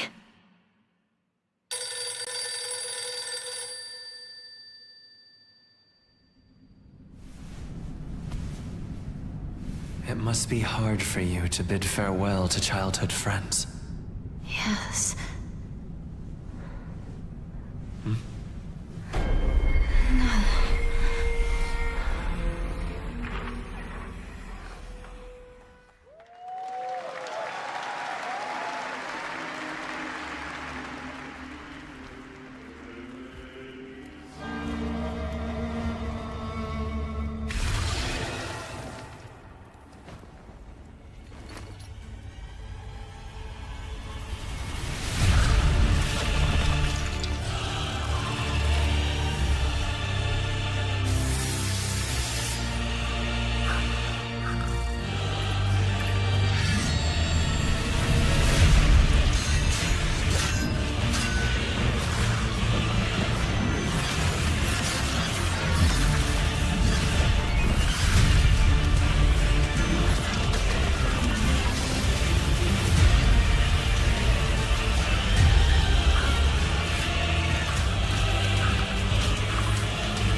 This is the Traveler, an agent of a shadowy faction known only as the Collective.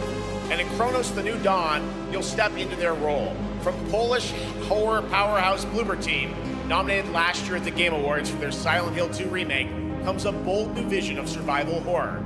In this world, the dead don't stay dead. When they find each other, they merge into something far more terrifying. Launching September 5th, here's your brand new look at Chronos The New Dawn.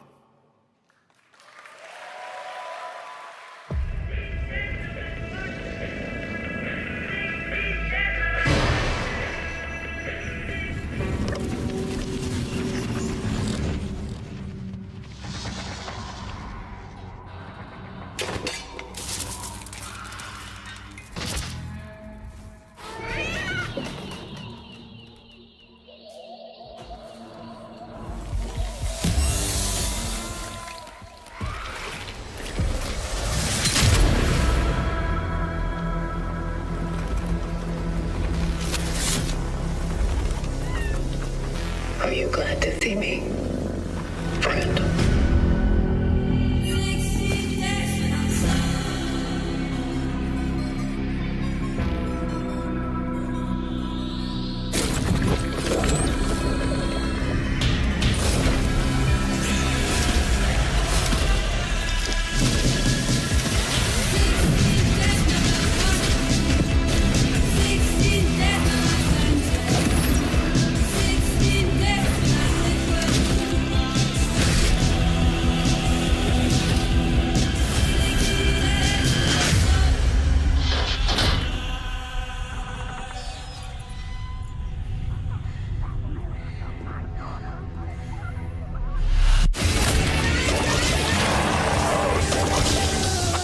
Stay calm.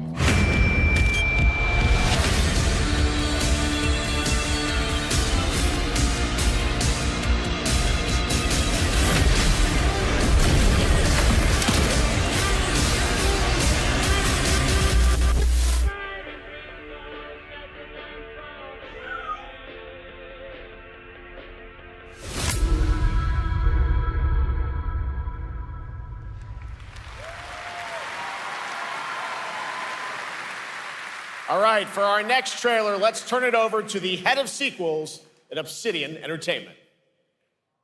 Guten Tag, Gamescom. Look at this. Tens of thousands of Europeans packed into one building in the dead of summer with absolutely no air conditioning. This is the type of dystopia we here at Obsidian Entertainment absolutely respect. What is this? Am I experiencing Schadenfreude right now? I may have messed up the pronunciation, but you knew the idea. How are you? My name is Mark. I am the head of sequels here at Obsidian Entertainment, and I've got big news. I am going to drop a brand new trailer for The Outer Worlds 2. What are you gonna get? More planets, more chaos, and an actual release date now that GTA 6 got pushed to the spring. So, strap on in. Stock up on some gummy bears, stock up on your favorite pretzels. Get ready. Here comes The Outer Worlds 2 trailer. Roll it, Jeff. It's got to be Jeff that's rolling it, right? And now, a trailer for the part of the game you'll remember more than the ending. The Companions. Let's skip the diplomacy. Chemically enhancing your statistically unsafe lifestyle. This might sting a lot. Ooh, an enemy. Son of a spread.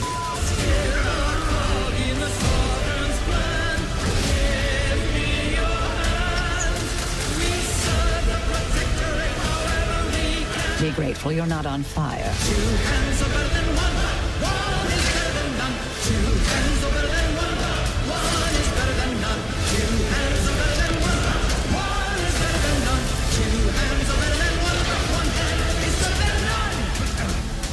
And no, you can't sleep with them.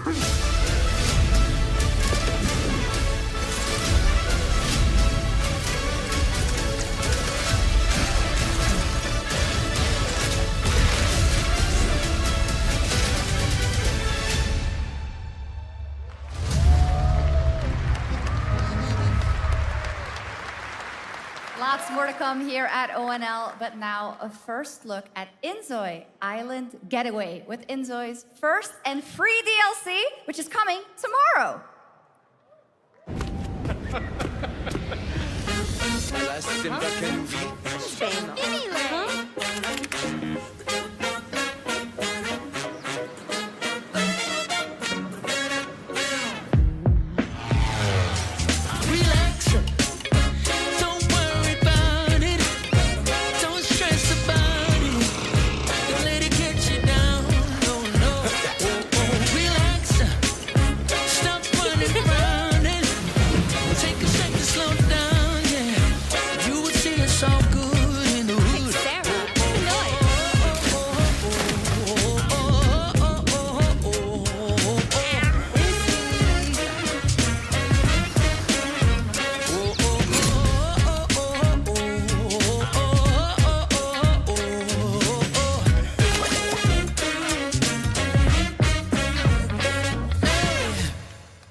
Where calamity began, this trial shall end.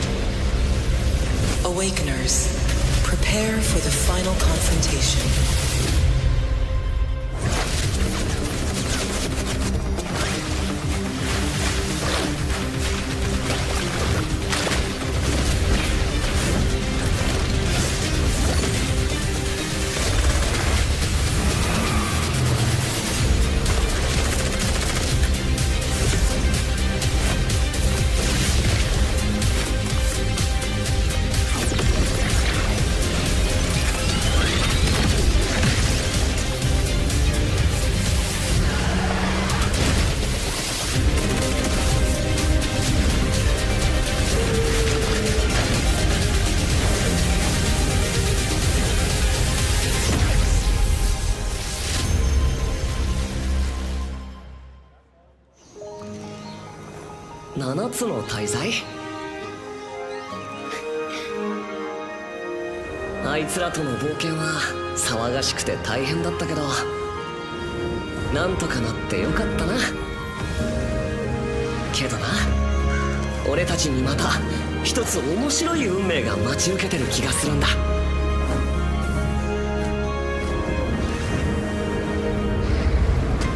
多分楽な冒険じゃないだろうな。この広い世界にはたくさんの試練もあるはずだ。だけど俺たちが力を合わせれば乗り越えられるさ。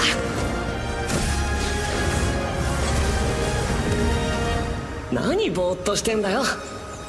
やることが山ほどあるんだ。早く出発するぞ。さて CBT 募集が始まるってよ。絶対参加してくれよな。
It brought you here, my fire.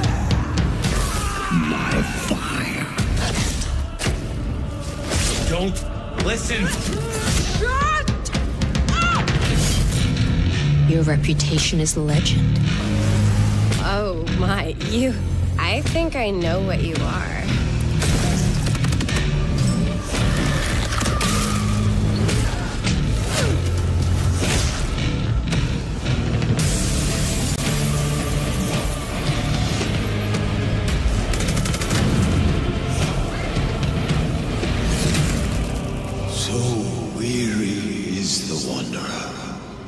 The treads on the fertile soil.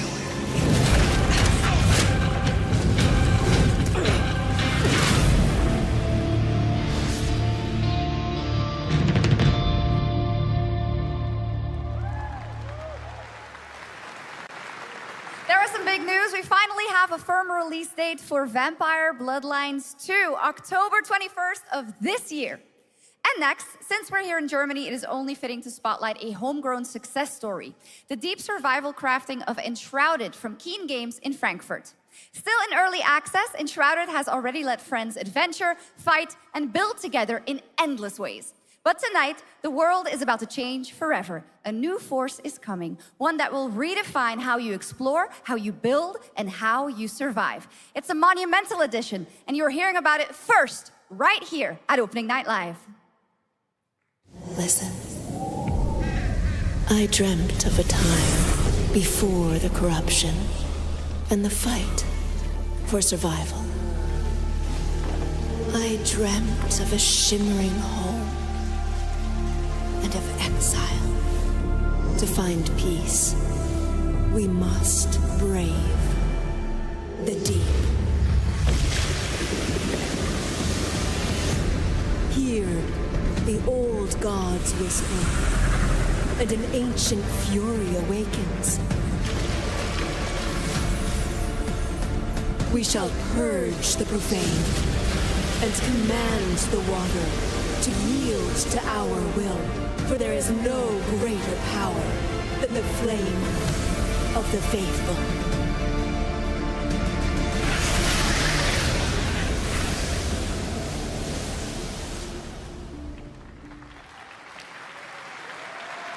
Awesome. And tonight at ONL, we have news of the latest Xbox franchise that is coming to PlayStation for the first time, and the reveal of brand new expansion as well.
Honored friends, masters of the blacksmith guild, let me introduce a young master of our craft and new owner of Kutenberg's old forge, Henry of Skalitz.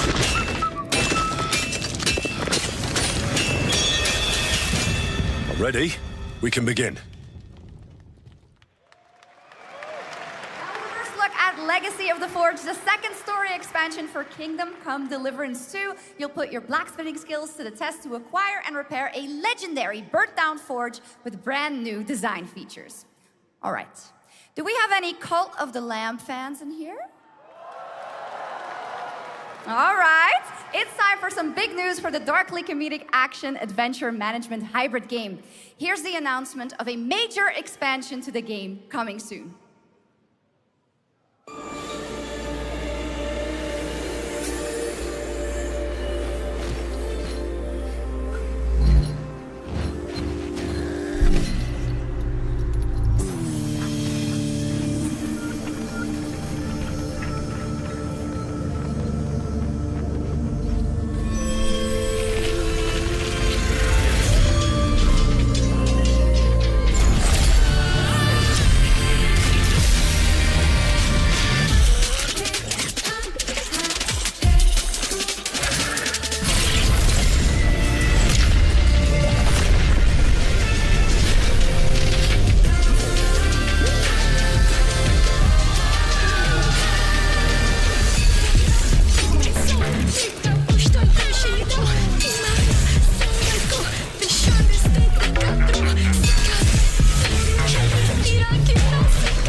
Now, last year, World of Warcraft celebrated its 20th anniversary and kicked off its 3-expansion story arc, the World Soul Saga. Here to tell us more about what's to come is executive producer Holly Longdale.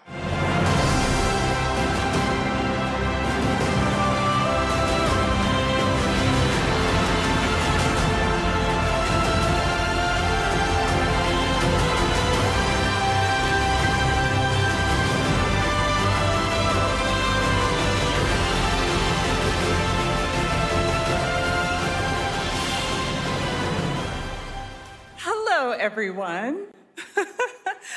I am so excited to be here to reveal our next adventure, World of Warcraft Midnight. I'm equally excited to welcome you all home with our new housing feature. And if you're here at Gamescom, please come by and check it out on the show floor. We have a lot coming in this next expansion, our 11th expansion. To start with, on the horizon, there's a looming darkness, and it's threatening the ancestral home of our blood elves. But Midnight is also about light, and about hope, and about heroes who rise when the world needs them most. And it's about the bonds that tie us together. And it all starts at the Sunwell. And if any of you have ever played WoW, do you remember the Sunwell?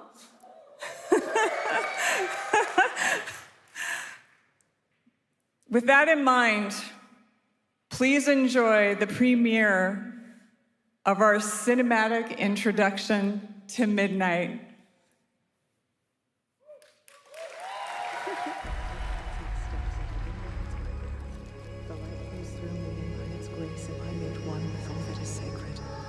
The light guides my steps and illuminates my path.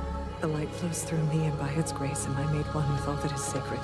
The light Liadrin, it has begun. I need you with me on the wall. Mortimer, the void will envelop us soon. Only the light can save us now. No. The time for prayer has passed. The Sunwell will not fall. Not while I draw breath.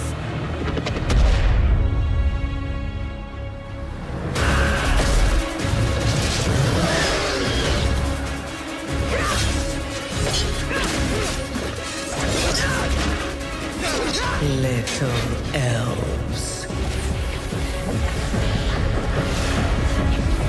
I can see you grow weary. How much longer can you hold out? Flee and save yourselves. Liadrin, don't. Light be with you. You see? She understands it's hopeless. Soon, you all will. The light guides my steps and illuminates my path. The light flows through me, and by its grace am I made one with all that is sacred. The light guides my steps and illuminates my path. The light flows through...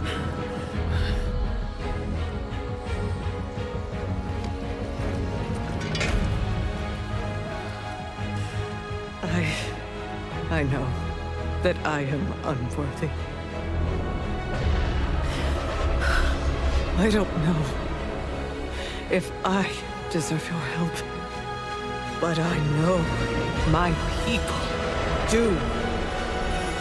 Please give them strength. I admire your spirit, but that will not save you.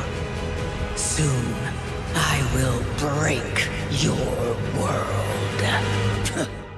You can't even break one elf.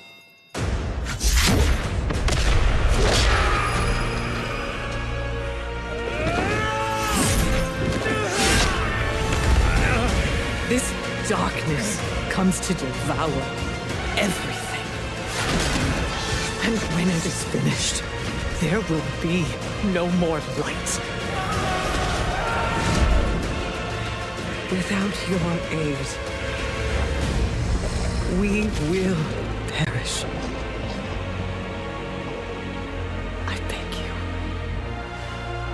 help us.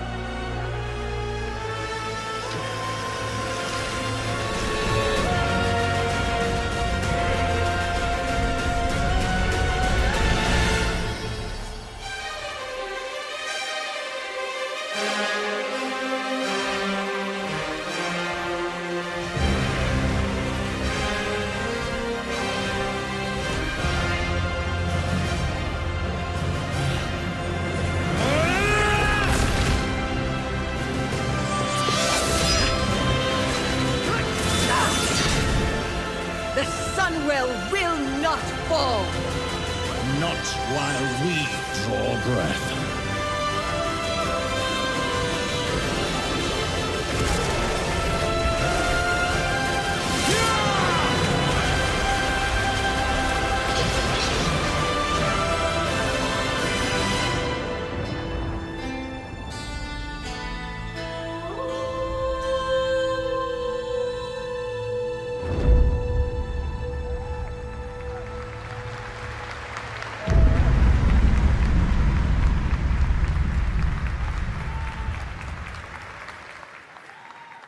What a great cinematic. Nobody does those better than Blizzard, and hope you guys enjoyed that. All right, next is the global announcement of a new project from Team J, the dev team behind Delta Force. Project Spectrum is a tactical shooter for the fearless. It is a physiological horror PvEVP game. That's right, where you battle against monsters, other players, and your own sanity as widespread anomalies twist around the world. Face the horror or become the horror itself. Can you describe the sound in the recording?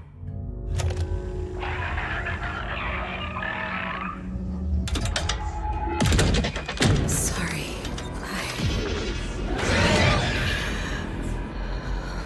Let's go back to the start.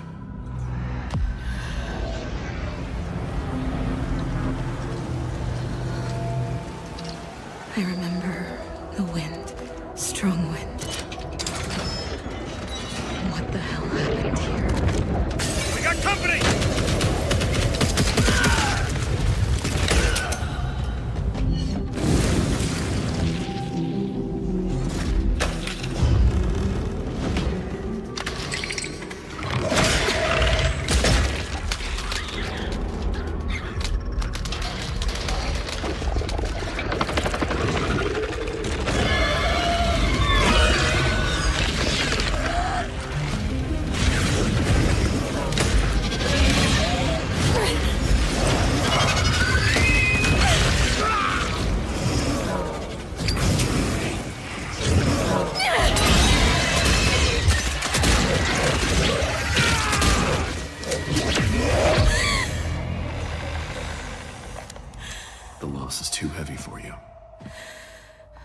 But sometimes, loss can birth beasts and bury truths.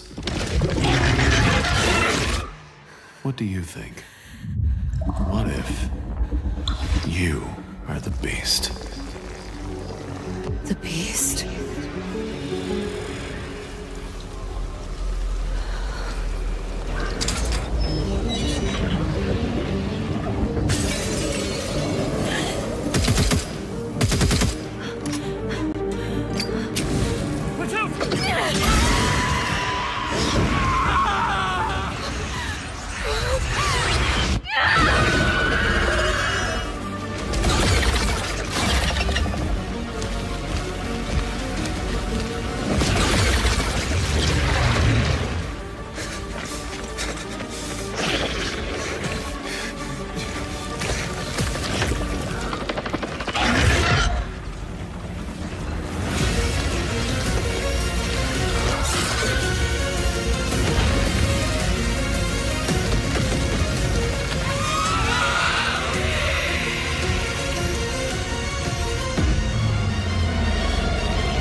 Let's go back to the start.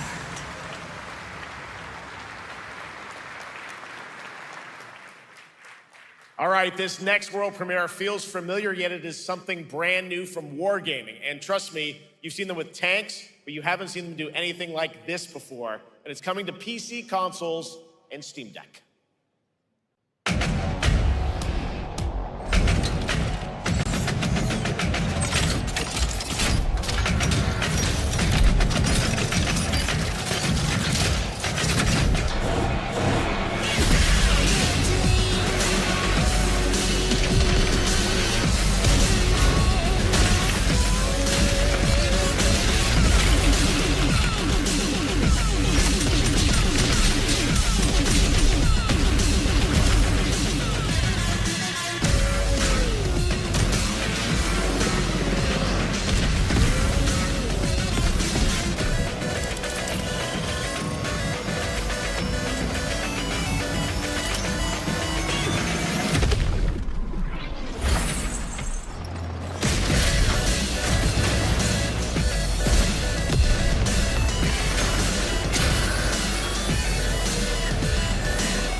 This October, Sucker Punch and PlayStation take us back to the year 1603 into the sandals of Atsu, a lone ronin driven by a single purpose to avenge the brutal slaughter of her family at the hands of the ruthless Yotei 6.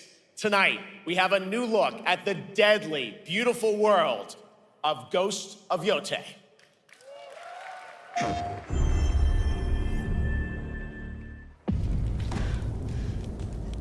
The end of the world exists only in our minds.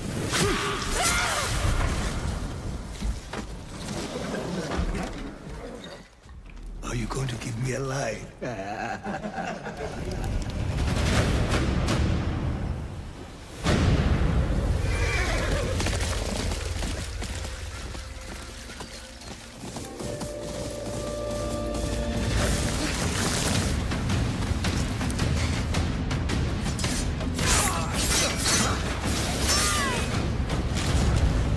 Swordsmith's daughter. I watched that tree burn. How did you escape? Same way. I survived every battle. The thought of killing you.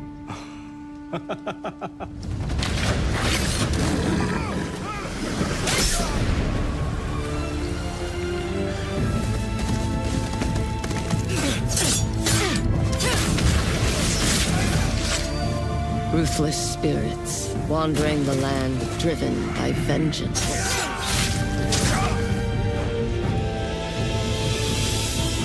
Sometimes I feel like that is what I am.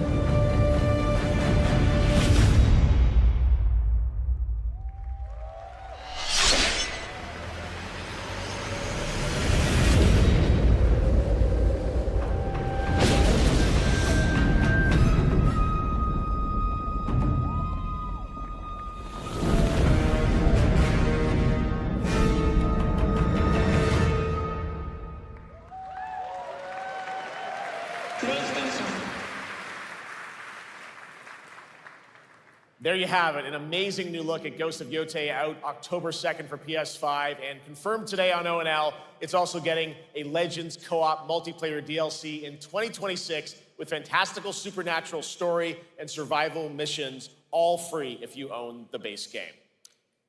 For nearly 3 decades, Resident Evil has terrified, thrilled, and defined the survival horror genre.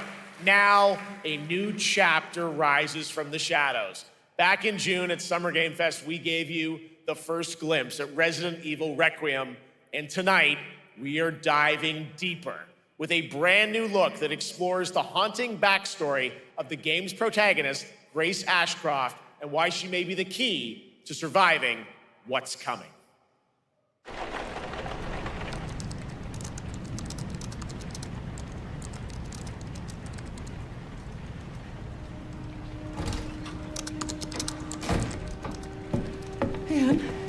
Hi, Mom. You have been on that thing all day. Well, if you're gonna work so late. Get some sleep, eh? I'm almost done, just a sec. It's really coming down hard. Mom, phone. Mom. It's right beside you.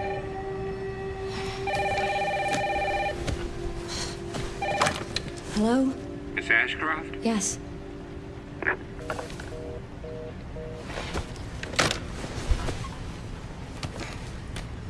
Who was it?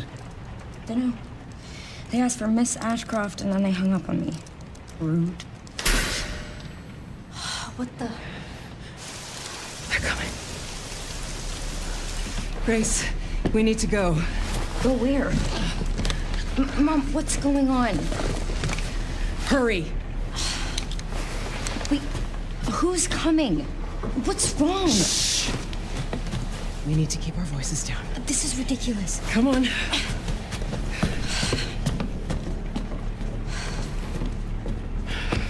Tell me what's going on. Now is not the time.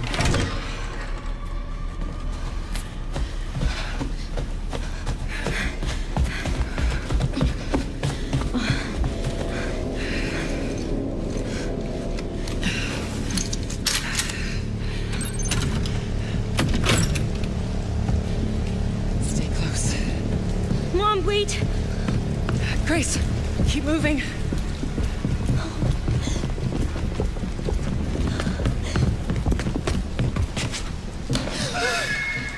Oh, who's that?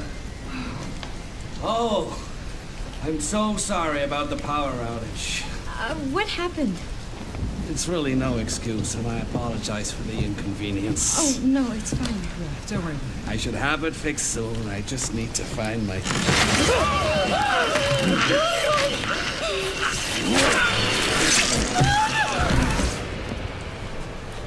Come on in, Grace. Grace, look at me. Grab my hands. Okay, look at me. Look at me. In and out. Breathe in and out. Oh, Grace. I promise you, I will explain this all to you one of these days.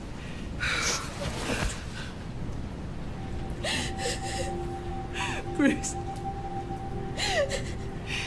Please know that you are my hope. Never forget that. What are you talking about? Just... I love you. I love you too. Okay.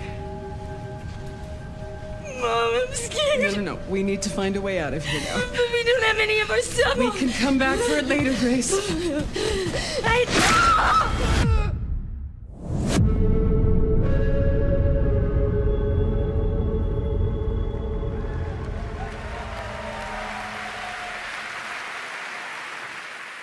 That game is insane. I got to see that sequence in Osaka about a month ago. There's a lot more to share, and there is a reason it was the most wishlisted title coming out of Summer Game Fest this June. Now, for those of you here in the arena tonight at Gamescom, there's some good news, because you'll be over on the show floor, be the first players in the world to get hands-on with a playable demo of Resident Evil Requiem at the Capcom booth as we count down to the launch this February. A huge thank you to Capcom and Takeuchi-san for that special look. And with that, Gamescom Opening Night Live comes to a close. But the celebration of gaming doesn't stop here. We'll be back on Thursday, December 11th for the Game Awards, streaming live around the world as we honor the best games of the year and give you a glimpse of what's coming in 2026 and beyond with tons of brand new game announcements. You're leaving, but before we say goodnight, we do have one last surprise. A global announcement from a studio that walked away with multiple Game Awards wins for its last project. Please, take a look.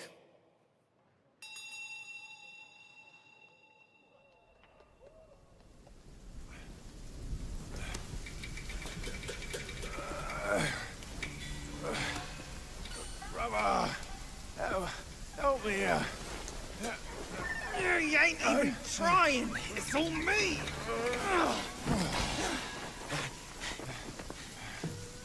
Look at that belly of yours.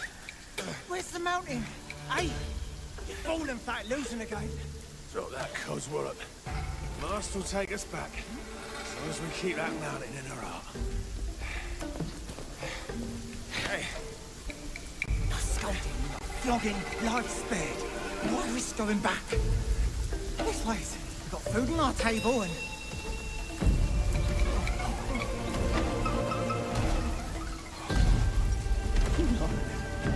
They're coming for us.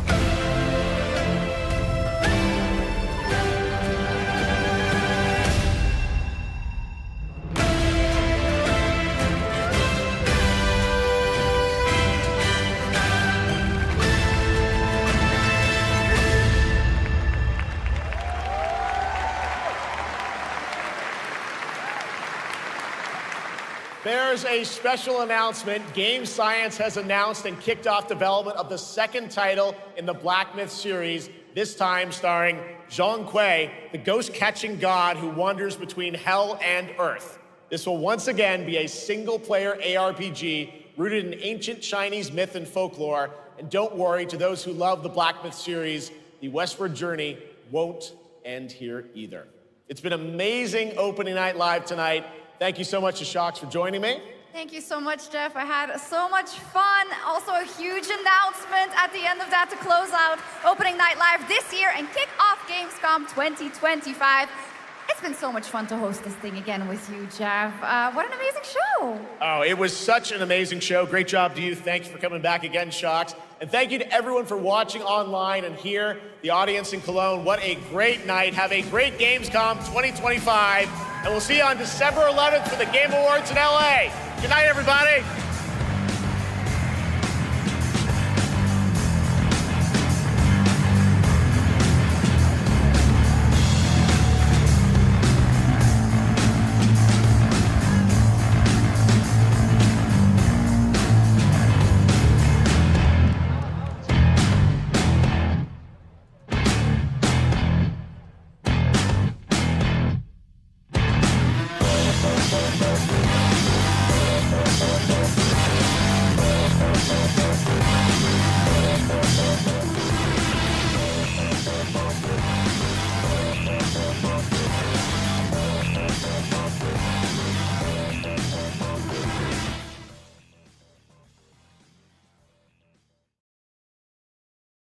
Ja, daar zijn we weer.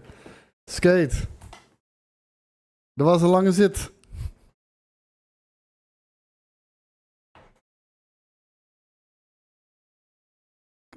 Zooi dan eens. Nou, ik heb... Nee, je hebt alle tijd gehad. Het was 2 uur lang aan stuff. En ik had vooral op het begin had ik echt het idee... Oh, oké. Als jullie echt naar iedere game even een developer de stage optrekken. Ja, dan snap ik wel dat die 2 uur goed vol raakt. Ik wil het sowieso natuurlijk hebben over de games die we hebben gezien. Ik zal hier even het lijstje opnoemen, want ondanks dat er dus behoorlijk veel geluld werd. We kunnen Skate niet horen. Waarom kun je Skate niet horen? Skate, zeg nog eens wat.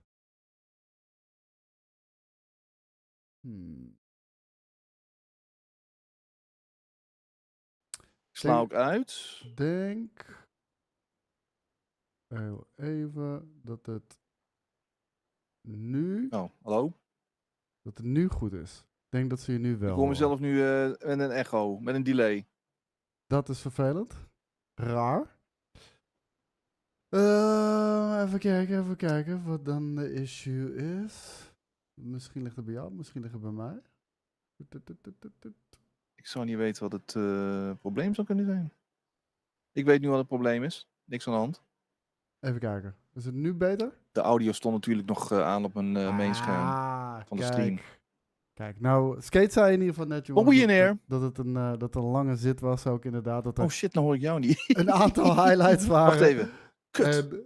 Ja. Koos, ik hoor jou niet. Je hoort me niet. niet? Koos? Oh. Wat gebeurt er hier toch allemaal, jongens? Sorry hoor. Wat gebeurt er hier allemaal? Waarom ben jij nog gemute bij mij? Nou, dat weet ik niet. Ik denk dat je dat per ongeluk hebt gedaan, want ik zie dat de mic gewoon uitslaat. Dus het ligt aan jouw kant. Het ligt niet aan mij. Ik kan dat vrij veilig zeggen. Oké, whatever. Ja, het is wel handig als je me hoort, toch? Ja, maar ja, nu heb ik... Godverdomme kloten. Ik kan je alleen horen als ik hier mezelf met een delay terug hoor. Kan je dat aan? We weten dat je een goed acteur bent. Ja, dat is waar. Ik probeer even een andere communicatie toepassen. Kun je nog iets zeggen? Ja. Dit ben ik. Hallo? Nee, kut. Weet je wat, Skate? Als jij zegt welke game je wil zien, dan ga ik nu heel even de trailer erbij zoeken. Zorg ik dat we die in de achtergrond hebben. Zodra je die in beeld ziet, lul er lekker over wat je erover wil zeggen. Zullen we dat doen? Ja, dat is goed joh. Nou, ik heb sowieso 12 Chinese Souls-like-achtige games gezien. Noem maar eentje. Waar wil je het over hebben? De Sekiro anime? Nou, dat vond ik wel tof, sowieso. Nou, dan zet ik die heel even op. Maar laten we even beginnen met de afsluiter. Oké. Dat is Black Myth. Black Myth Wukong, de DLC. Nee, Zonkui, geloof ik. Black Myth Zonkui. Even kijken. Ja, en ik heb hier ook gelijk de trailer. Ik heb geen Black Myth Wukong gespeeld. Jij denk ik wel. Dat was mijn Game of the Year. Het is je Game of the Year. Vertel. Was het geen DLC? Het was ook... Volgens mij is dit gewoon een nieuwe. Dat vind ik wel bijzonder, want ik zag exact dezelfde vijanden als in Black Myth Wukong. Daar zat ook zo'n grote tijger in. Daar zaten die ogre-achtige characters ook in. Een soort goden waren dat volgens mij. De chat zie ik ook goed, zeggen, leuk het is geen dat het DLC, een hele nieuwe game deel is met een 2. heel nieuw verhaal.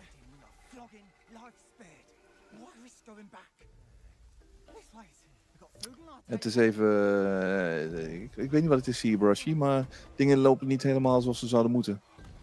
Heel vreemd, heel vreemd. Op het begin ging het helemaal goed. Maar Skate, ik vroeg jou, wat maakt Black Myth Wukong zo goed dan? Dat jij Game of the Year hebt gegeven? Ik vond het vooral van Game Science dat ik nooit eerder op een grote volwaardige game heb kunnen betrappen. Ja, ik vond het vooral heel erg knap wat zij als een soort van debuutgame hebben neergezet. En we weten natuurlijk allemaal toen we de eerste keer die beelden zagen, een aantal jaar geleden van Black Myth Wukong. Dat van ja, dit is too good to be true. Dit ziet er zo fantastisch uit. Dat kan uiteindelijk niet de uiteindelijke game worden. En dat werd het eigenlijk wel. En de actie was goed. Visueel was het echt heel sterk. Het was lekker uitdagend. Sommige battles waren erg te uitdagend misschien wel. Maar het was zo'n van baas naar baas game wel een beetje. Er waren heel veel bazen. En er zaten een heleboel toffe bazen tussen. En daar maak je mij blij mee. Ik hoor veel gesteggel juist over mensen. Is het nou wel of niet een Souls-like? Nogmaals, ik heb hem niet gespeeld. Voor mij... Het is gewoon een Souls-like. Wel? Ja, natuurlijk wel. Wanneer je met stamina te maken hebt en health bars die in een paar klappen kapot gebeukt worden. Tuurlijk is het een Souls game. Meer action game dan Souls game. Daar ben ik het niet mee eens. Het is gewoon Souls-like. Oké. Nou, dan gaan we heel even ook naar de volgende game die ik hier op mijn lijstje heb staan. Er waren 3 best wel harde afsluiters. Ghost of Yotei natuurlijk, maar ook Resident Evil Requiem. Volgens mij hadden we daar nog geen release datum voor. Die hebben we nu wel, 27 februari. Dat valt nog wel mee, hoe lang we hierop moeten wachten. Wat vond je van de trailer? Van de story CGI trailer? Wat overigens wel een terugkerend thema was in deze Gamescom. Want ik heb bijna voor mijn gevoel alleen maar CGI trailers gezien. Ja, maar dat vind ik niet erg bij een game als deze. Geef me maar gewoon steeds van dit soort snippets. Ik hoef geen gameplay te zien van deze game. Ik wil dat zelf ervaren. We krijgen steeds gewoon kleine puzzelstukjes. Er wordt ons om de zoveel maanden genoeg gevoed. Net aan genoeg gevoed. Om ons lekker te maken voor die release eind februari. Dit is wel een van de games waar ik verreweg het meest naar uitkijk. Ja, helemaal mee eens. Ik had er een afspraak voor, dat weet ik, bij Gamescom.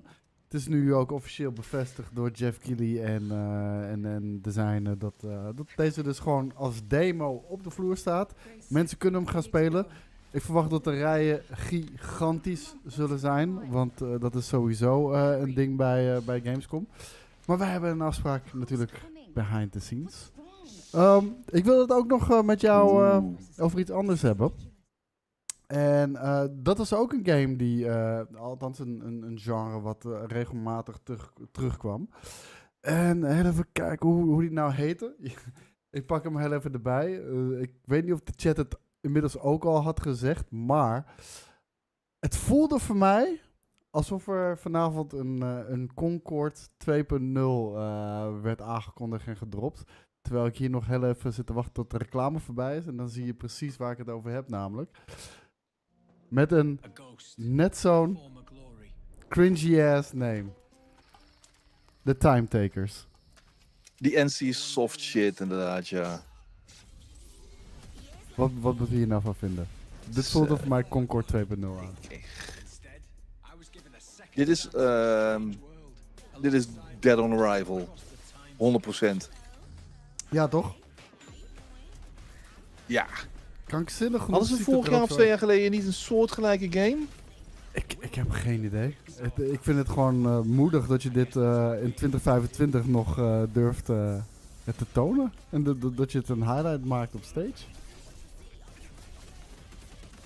Dit is verschrikkelijk, man. Ja, en dan kun je, ik zie je langskomen, dit is voor de Chinese markt. Rot op. Dit is voor geen enkele markt, joh. Dit is voor de Chinese Chinese voor 12 markt. mensen die... ja, dit is echt voor 12 mensen die na 2 maanden hun geld weer terugkrijgen, waarschijnlijk. Maar ze laten het wel zien op de Duitse Gamescom. Dus, en de time taker. Survival is the cost. Nee, ik vond het absoluut verschrikkelijk. Dus we gaan ook gewoon heel snel door. Even kijken. Want World of Tanks. Althans, ik vergeet elke keer hoe die developer heet. Maar... Koos, kun je nog één ding checken? Ik zie bij jou links onderin zo'n microfoontje met een kruisje, gemute. Dan heb jij mij Hoe kan ik dat fixen? Dan heb jij mij gemute. Hoe heb ik jou gemute? Dan heb je wel de goede audio out staan. Je moet ook een speaker selecteren. Dat is Hoe dan kan ik dat waar zien bij mijn... jou? Dan moet je moet op dat settings knopje moet je klikken, rechtsbovenin. Naar audio video. En dan kan je dus je mic kiezen. Je kan je beeld kiezen. Daarvan heb je je virtual cam gemaakt. En je kan een uitvoer kiezen qua audio. En mijn mic komt over jouw uitvoer qua audio. Speaker heet het. En ik zie dat het gewoon binnenkomt, dus. Maar ik heb jou helemaal niet gemute. Ja. Ik sta ook niet gemute.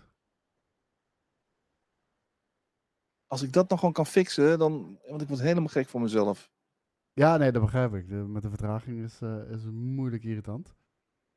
Maar je hebt of ergens op een knop gedrukt op je toetsenbord per ongeluk. Waardoor je hem gemute hebt. Misschien dat je het... even kijken hoe ik jou kan muten. Misschien dat ik daaruit wijs kan worden. Als je op die 3 puntjes klikt. Bij mijn naam. Daar staat ook turn mic off, turn cam off. Dus daar kan je... En er staat ook een volume slider. Met de 3 puntjes? Ja, er staat als je over mijn cam gaat. Met jouw muis. Dan verschijnen er 3 puntjes rechtsbovenin. Over jouw cam? Ik zie helemaal niet jouw cam.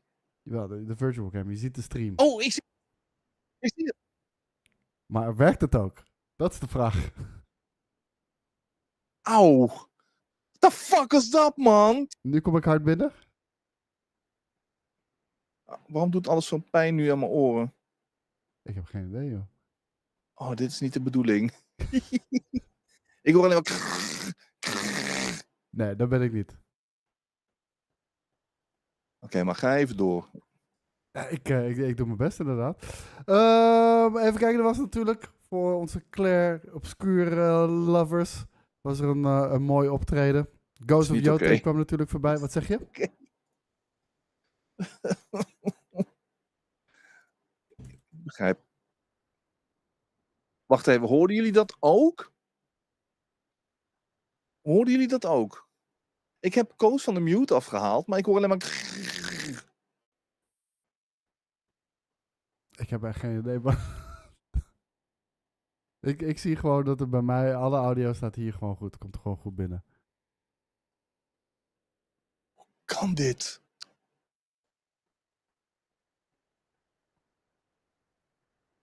Oké, laat maar zitten. Hier hebben we namelijk de volgende. John Carpenter's Toxic Commando. Ik weet niet of Toxic Commando een bepaalde IP is van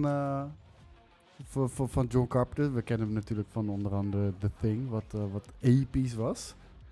Dit zag eruit als een soort van Left 4 Dead... Redfall-achtig. En ik snap dat Redfall niet heel erg positief klinkt, maar... Ik moest denken aan een game die een aantal jaar geleden gepresenteerd werd.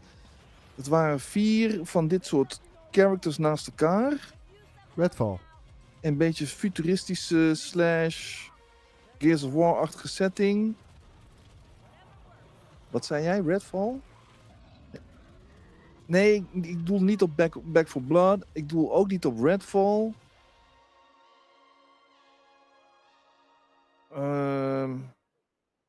Nou, ik weet het niet meer.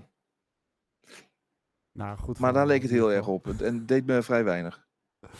Oké, wat deed je wel wat? Vertel eens. Lord of the Fallen, werd je daar warm van? Was ook wederom een CGI-trailer natuurlijk. Dan zet ik hem die wel. Lord of the Fallen 2.0 is het namelijk. En Lord of the Fallen heeft sowieso een gekke story aan zich geplakt. Het is natuurlijk een soort van reboot geweest van de serie. Waarbij ze die uiteindelijk opnieuw hebben uitgebracht. Want er bestond al een Lord of the Fallen. Nou hebben ze gewoon een nieuwe Lord of the Fallen gemaakt. Die lanceerde niet in al te beste staat. Sterker nog, hij kreeg af en toe ook krankzinnig slechte cijfers. Werd ook een beetje uitgekotst door de community. En toen ineens een paar maanden later kwamen ze eigenlijk met een nieuwe uitgave van Lord of the Fallen. En een soort van Definitive Edition. En die scheen heel erg goed te zijn. En dan vind ik het best wel opvallend dat ze nu al, misschien proberen ze natuurlijk het momentum vol te houden, gelijk nu al met de Lords of the Fallen 2 kwamen. Ja, het is sowieso een beetje een vreemd verhaal, deze IP. De allereerste Lords of the Fallen, nog voor de reboot van jaren geleden, was bijzonder matig. Toch wel raar dat ze daar dan een reboot van moesten maken. Ja, misschien omdat ze toch het idee hadden van oké, kut, dit kan en moet beter. Nou, en dan begon dat heel erg weifelend. Het was oké-ish, niet meer dan dat. Vervolgens een jaar later een heleboel verbeteringen en aanpassingen doorgevoerd. Viel beter in de smaak.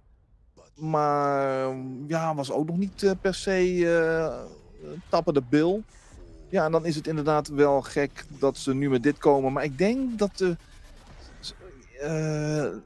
we learn as we go. En met datgene wat ze nu in de afgelopen jaren geleerd hebben, komen ze nu met dit tweede deel. En dan hoop ik maar dat dit is wat het in hun hoofden al die tijd zou moeten zijn. De CGI-trailer zag er in ieder geval vet uit. En ik vind in ieder geval, dit is toch die game ook met die lantaarn die je dan hebt en dat je in verschillende dimensies kan kijken. En daarmee ook gameplay-elementen aan toevoegt. Ja, ik vond dat heel tof gedaan eigenlijk.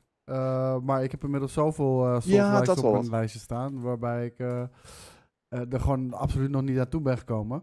Ik heb ook nog een andere game die ik toch wel echt heel erg grappig vond. Ik denk niet dat die heel snel bovenaan je lijst zou staan of dat je hem heel snel zal raden waar ik het nu over heb.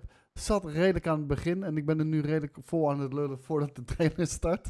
Want hier is die. Ik vond hem echt episch. Ik vond hem echt vet gedaan. Dat is leuk, hè? Ja, ik heb het hier over Lego Batman. The Dark Knight. Legacy of the Dark Knight heet het. Het pakt eigenlijk heel wat story arcs van Batman over zijn gehele filmcarrière. Een aantal mooie one-liners ook. De Lego games zijn sowieso best wel grappig om te spelen. Ze pakken nu verschillende franchises natuurlijk. Voor de mensen die de Lego Batman film niet hebben gezien, ga hem kijken. Hij is echt grappig. Hilarisch. Voor alle leeftijden durf ik dat te zeggen. En ik moet zeggen, toen ik deze game zag, en natuurlijk, je hebt dat bouwen en een soort van die semi-open wereld waarin je kan voortbewegen. Het doet wel extreem veel aan Rocksteady's Batman denken. En met name hoe er hier gevochten wordt. Letterlijk het battlesysteem lijkt 1 op 1 overgenomen te zijn. Ja, dat idee kreeg ik ook wel. Maar het is wel een bewuste knipoog naar die Rocksteady games, hoor. En ook verreweg wel de beste action games natuurlijk. Wat betreft Batman. Ja, sowieso. Ik bedoel, we zitten met smart te wachten op een Batman game. We kregen, hoe heet die fucking Justice League shit ook alweer? Ik heb het al lang verdrongen. Het is verschrikkelijk. Ja, zo ongelooflijk kut was die. Don't Kill the Justice League, geloof ik. I don't know. Maar dan gaat dit waarschijnlijk het beste van Batman worden wat we de komende jaren krijgen. Want er lijkt niets aan de horizon. En hoe heette die andere DC-game ook alweer, die een tijdje daarvoor uitkwam?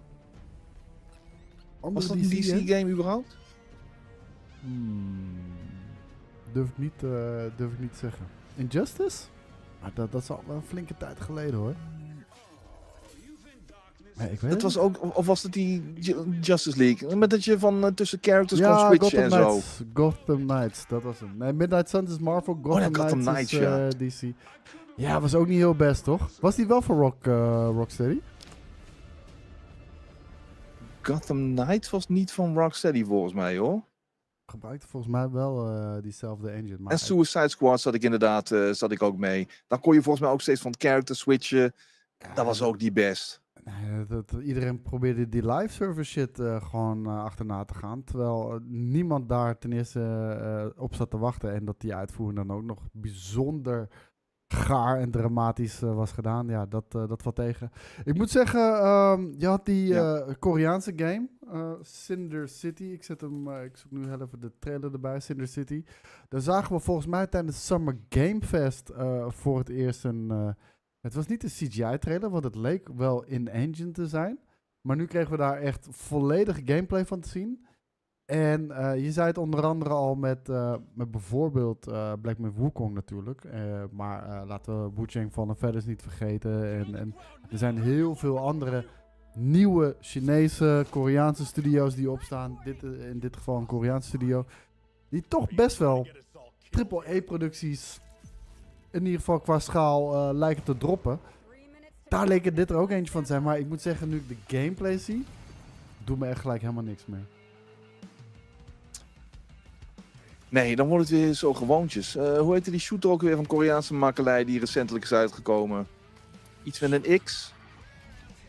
Dat is ook weer zo gewoontjes allemaal. Ja, ik weet welke je bedoelt. Die best wel populair is al jaren in Azië, of niet? Crossfire X. Oh ja, Crossfire X inderdaad. Ja, dat vind ik dan ook weer pure middelmaat uitstralen. En ja, dit heb ik in de afgelopen paar jaar wel vaker gezien. Ook van Aziatische makelij. En ik weet niet wat ze proberen, maar het is nog vlees, nog vis vaak. Ja, ik vind het gek genoeg een beetje... De graphics zijn best wel awesome. Al lijkt er qua grading niet helemaal goed te blenden, maar het oogt anderzijds ook echt als een mobile game. Vooral wanneer je de gameplay ziet. Ja. Er is een soortgelijke game 1 of 2 jaar geleden uitgekomen. Ik weet niet meer van wie dat was, van Capcom volgens mij of zo. Dat was ook zo'n net niet game met, ik weet niet, met Max en Aliens of zo. Ja, dat heeft ook helemaal, was ook geen succes. Dus ja, ik weet niet in welke hoek ze het blijven zoeken, maar ze moeten heel snel uit deze hoek geraken, want dit zijn geen successtories. Nou, over iets wat misschien wel een succes gaat worden. En misschien ook niet. We zien hier de trailer van Call of Duty Black Ops 7. Die werd natuurlijk ook uitgebreid getoond. Ik moet zeggen, ik heb weinig gezien dat me echt enorm aansprak. Ik bedoel, ik speel eigenlijk over het algemeen dit soort Call of Duty's voor de campaign. Leuke rollercoaster ride, vaak Hollywood bombardie, je kent het allemaal wel. Multiplayer is de eerste maand leuk en daarna lopen de Ninja Turtles je om de oren. Dus dan haak ik al gelijk snel af. Maar deze, en dat is ook de reden waarom ik hem eigenlijk aanhaal. Deze introduceert een co-op campaign. En dat is nieuw, dacht ik, voor Call of Duty. We kennen natuurlijk onder andere van de Halo game. Ik zou het je niet kunnen vertellen, man. Ik heb het in ieder geval nog nooit co-op gedaan met mensen. Laten we het daarop houden. Dat leek me best wel leuk eigenlijk. Want Call of Duty blijft voor mij een soort van partygame waarbij je gewoon snel rondjes speelt samen met je matties. Nou, zo'n campaign spelen lijkt me ook heel tof. Ik hoop alleen wel dat het daardoor geen afbreuk doet aan juist die hele cinematische speelstijl. En met die set pieces die je juist hebt wanneer je een singleplayer campaign speelt. Want ik ben heel erg bang, zeker ook hoe snel Black Ops 7 is aangekondigd na Black Ops 6. Dat dit weer een soort van Modern Warfare 3 campaign gaat worden. Van, hey man, hier hebben we gewoon nog wat assets liggen van Warzone en noem het maar op. Ga er maar in en we stoppen halfgare objectives erin en we noemen het een campaign. Ja, dat en Black Ops 3. Want echt, vanaf het moment dat ik weer die reuzensprong zag en die wallrun vanaf dat neonbord, had ik meteen zo, oh my god, nee, krijgen we dit weer. Rot toch op. Echt, en ik vind het zo jammer, want Treyarch was echt heel lang mijn favoriete. Na Modern Warfare 1 en 2 nam voor mij Treyarch het stokje over van Infinity Ward met Black Ops 1 en 2. Die shit, die twee games zijn fucking epic. Black Ops 2 was de laatste game die ik nog helemaal kapot heb gespeeld. Daarna is het echt gewoon met Ghost en weet ik veel wat allemaal downhill gegaan. En dan zie ik nu Treyarch gewoon ook weer helemaal niet in staat zijn om iets verfrissends en inventiefs te doen, maar gewoon weer voor te borduren op dat wat ze al hebben gedaan, in de hoop dat dit dan weer aanslaat, maar nee man, dit is het gewoon niet. Ik ben er ook bang voor en ik heb wel nu ook echt het gevoel dat ze vooral de toon, slaan ze de plank echt volledig mis. Als je ziet de verademing, soort van verademing die je nu ziet bij de Battlefield community eigenlijk, waarbij het erop neerkomt dat er zelfs beloftes worden gedaan vanuit EA. We gaan geen gekke shit erin stoppen. We houden het lekker grounded. Gaan zij volledig de andere kant op. We zagen ook een andere game.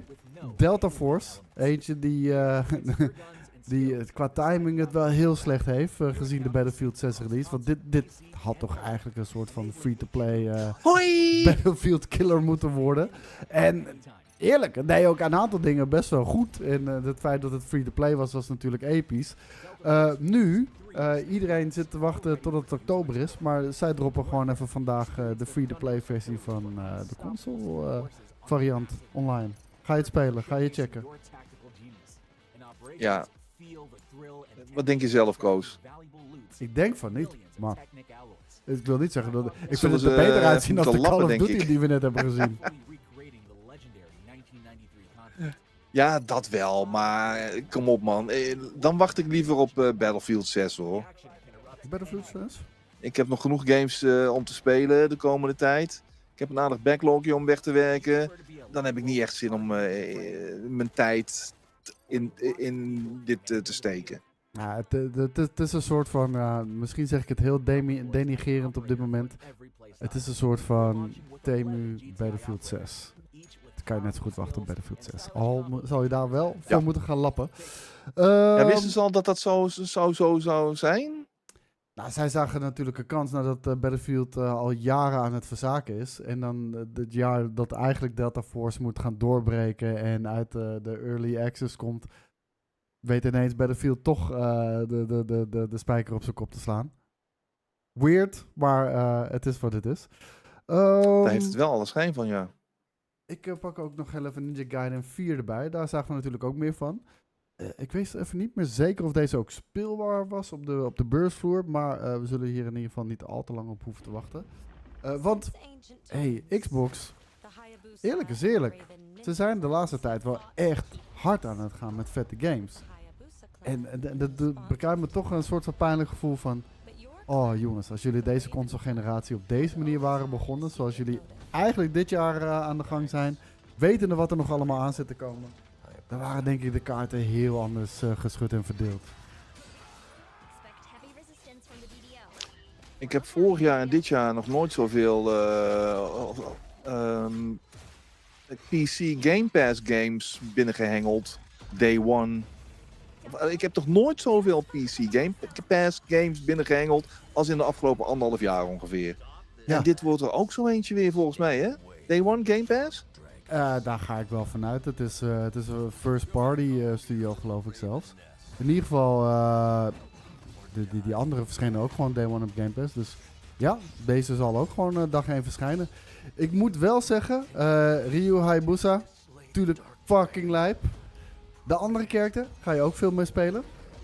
Weet ik nog niet. Ben nog niet helemaal van overtuigd. Oh, is dat zo? Ga je veel spelen met die character? Wat ik had begrepen was dat het een soort van 50-50 zou zijn. Oké. Nou ja, prima. Kijk, wat ik sowieso fijn vind is dat Platinum Games natuurlijk flinke vinger in de pap heeft. Yep.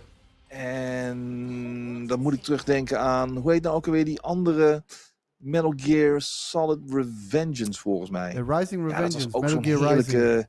heerlijke action game. Dus ja, nou, die kunnen dat wel hoor. En ik heb er alle vertrouwen in dat dit een hele sterke, uitdagende action game gaat worden die echt wel Ninja Gaiden ademt.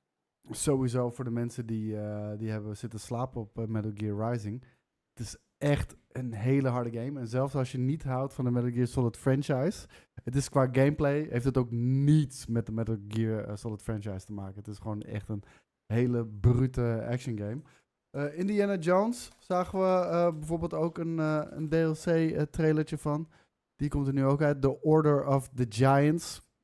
Ik denk dat ze blij zijn met het succes en vooral de kritische ontvangst van Indiana Jones natuurlijk afgelopen jaar. Vorig jaar is die volgens mij uitgekomen. Veel Gamekings hadden hem in de top 10. Uiteindelijk eindigde hij ook bijzonder hoog in onze gezamenlijke top 10. Ik dacht zelfs op 1 als ik me niet vergis. Maar dat is eigenlijk gewoon iedereen van deze game. Serieus? Ja, ik dacht het wel, omdat iedereen hem wel in zijn top 10 had. En dat waren andere games niet altijd.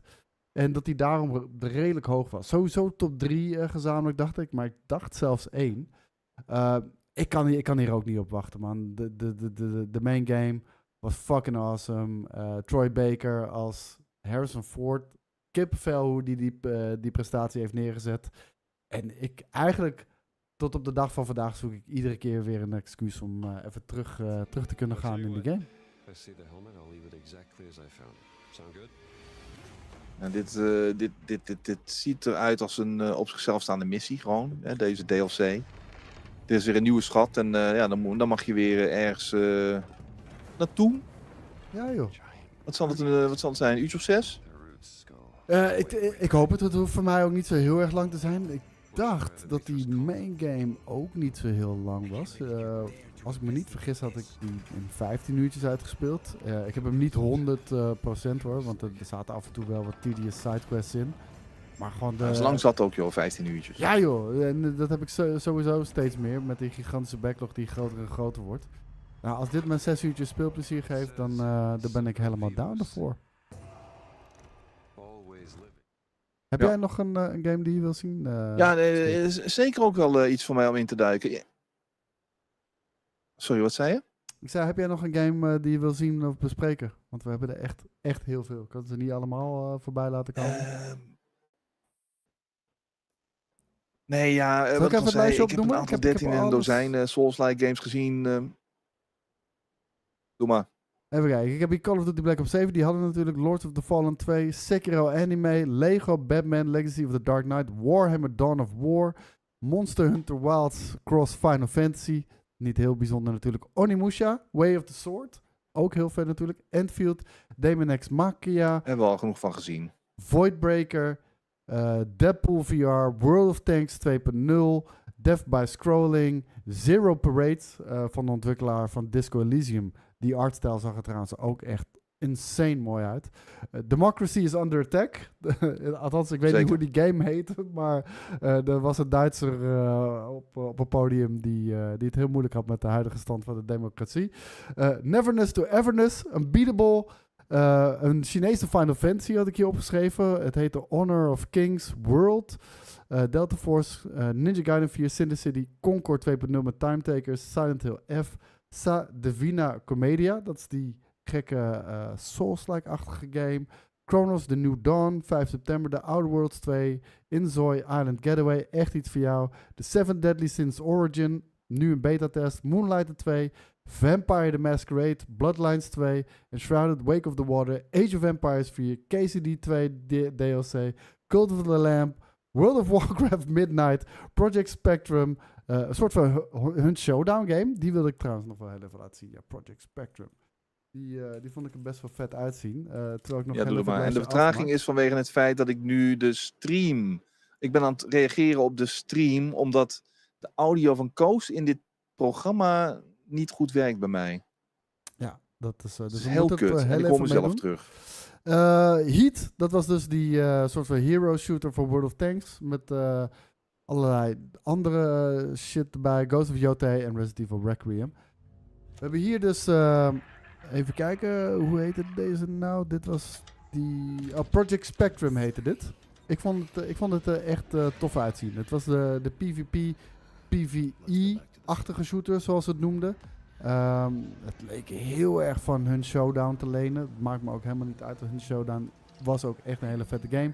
Speelde zich meer af in het oude westen natuurlijk. Dit lijkt wat meer Resident Evil-achtig qua vibes. En het lijkt de hele tijd alsof je een scenario opnieuw kan gaan spelen. En de ene keer ben jij het monster, de andere keer zijn andere spelers het monster. Ik zie je ook gewoon samenwerken tegen monsters. Ik ben hier wel benieuwd naar. Het probleem met deze games is toch wel gebleken dat het heel moeilijk is om daar een grote playerbase voor te krijgen. Dit oogt echter wel ambitieus. En ja, wie weet wel interessant genoeg om dit een succes te maken. Maar ja, wat ik al zeg, in de afgelopen jaren hebben we al meerdere van dit soort PvE games zien langskomen. En vaker gaat het fout dan dat het goed gaat. Ja, het probleem is, dit soort games die hebben juist een bestaansrecht wanneer het lang en veel gespeeld wordt. Battle passes, monetization, noem het allemaal maar op. Vaak zijn ze met een weekje eigenlijk al de deur uit. En al helemaal wanneer ze niet op een service als iets van Game Pass launchen bijvoorbeeld. Of niet free-to-play is. Had jij nog iets wat je wilde zien, Skate? Ja, mensen hebben het over Silent Hill F, maar Silent Hill F, sorry man, ik voel hem niet. Ik heb een bepaald beeld bij Silent Hill. En dat is gewoon het beeld van een Caucasian man or woman in Silent Hill. Een raar stadje ergens in het midwesten van Amerika, weet ik veel wat. En hier krijg ik juist heel erg Fatal Frame vibes bij. Echt dat typische Japanse schoolmeisje met dat rokje. Ik weet het niet. Dit is voor mij niet Silent Hill. Ik moet zeggen, ik ben hier wel in geïnteresseerd. Ik denk ook dat het iets anders is dan wat we bijvoorbeeld hebben gezien met de Silent Hill 2 remake die onlangs is uitgekomen van Bloober Team. Fantastische game natuurlijk, gebaseerd op de game die in 2001 is verschenen. Het voelt gewoon alsof ze... Eigenlijk waar we het begin in de voorbeschouwing al een beetje over hadden. Het voelt alsof ze met Silent Hill het succes van Resident Evil zien. En daar eigenlijk ook een eigen franchise op willen lanceren. En daardoor ook nu andere settings, andere personages. Alleen dan is de Silent Hill naam wel een beetje gek. Dat ben ik wel met je eens. Ja, ik weet niet. Het is een beetje een inferieure Silent Hill dit. Het voelt niet als een volwaardige Silent Hill. En helemaal niet na zoveel jaar wachten op een volwaardig nieuw deel. Het lijkt inderdaad wel vrij kleinschalig te zijn qua opzet. Al vind ik de vibe echt super uitzien. Uiteraard hadden we ook de Outer Worlds 2. Weer een Xbox game. Daarom zeg ik van Xbox was echt aan het rammen. Gewoon de afgelopen 1,5 jaar zei je inderdaad al. Age of Empires 4 komt nu bijvoorbeeld ook naar de PlayStation 5. Even kijken, ik zal heel even die Divina Commedia opzetten. Oogde wel uniek in de look. Niet zozeer qua gameplay. La Divina Commedia. Schrijf ik het überhaupt goed? La Divina Commedia. Was dat een beetje die Souls-like in Italië? Ja, dat is inderdaad die. Hij oogt vrij kleurrijk. Ja, ik vroeg nog in de chat of iemand zich nog kon herinneren hoe die game heet die vorig jaar is uitgekomen, die zich ook in Italië afspeelde. Ook zo'n soort Salt-like, maar niemand... Oh ja, dankjewel Blackdra. Enotria, die was ook erg matig. Ik ben bang dat dit ook weer erg matig wordt. Het spreekt me echt totaal niet aan. Ik moet zeggen, de combat ziet er wel heel strak uit. Al heb ik het gevoel dat het ook gewoon een scripted trailer is. Nee, het is niet duister genoeg. Er staat in-game footage. Ja, het voelt een beetje als Fortnite in een Souls-like vorm. En dat is misschien wel heel erg gechargeerd, maar ik hoop dat je begrijpt wat ik bedoel. Ja, ik snap wat je bedoelt. Ik moet denken aan die oude PlayStation game met dat skelet character. Medieval. Hoe heette het ook alweer? Medieval, ja. Een beetje het medieval stijltje dit. Er is een remake van geweest ook of zo. Een remaster, remake. Klopt. Tijd geleden. Daar doet dit een beetje aan denken. Ja, dat begrijp ik wel.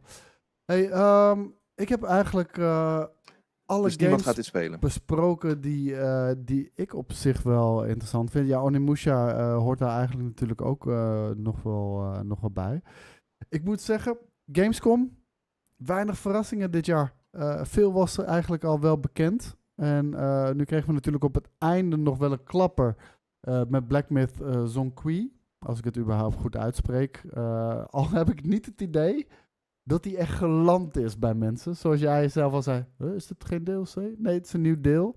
En zo zie ik ook een beetje de verschillende reacties in de chat voorbij komen tijdens dat moment.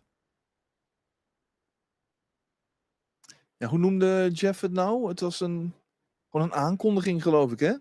Ja, hij had zijn Steve Jobs One More Thing dingetje. En ja, iedereen zei ook meteen DLC, maar het is dus geen DLC.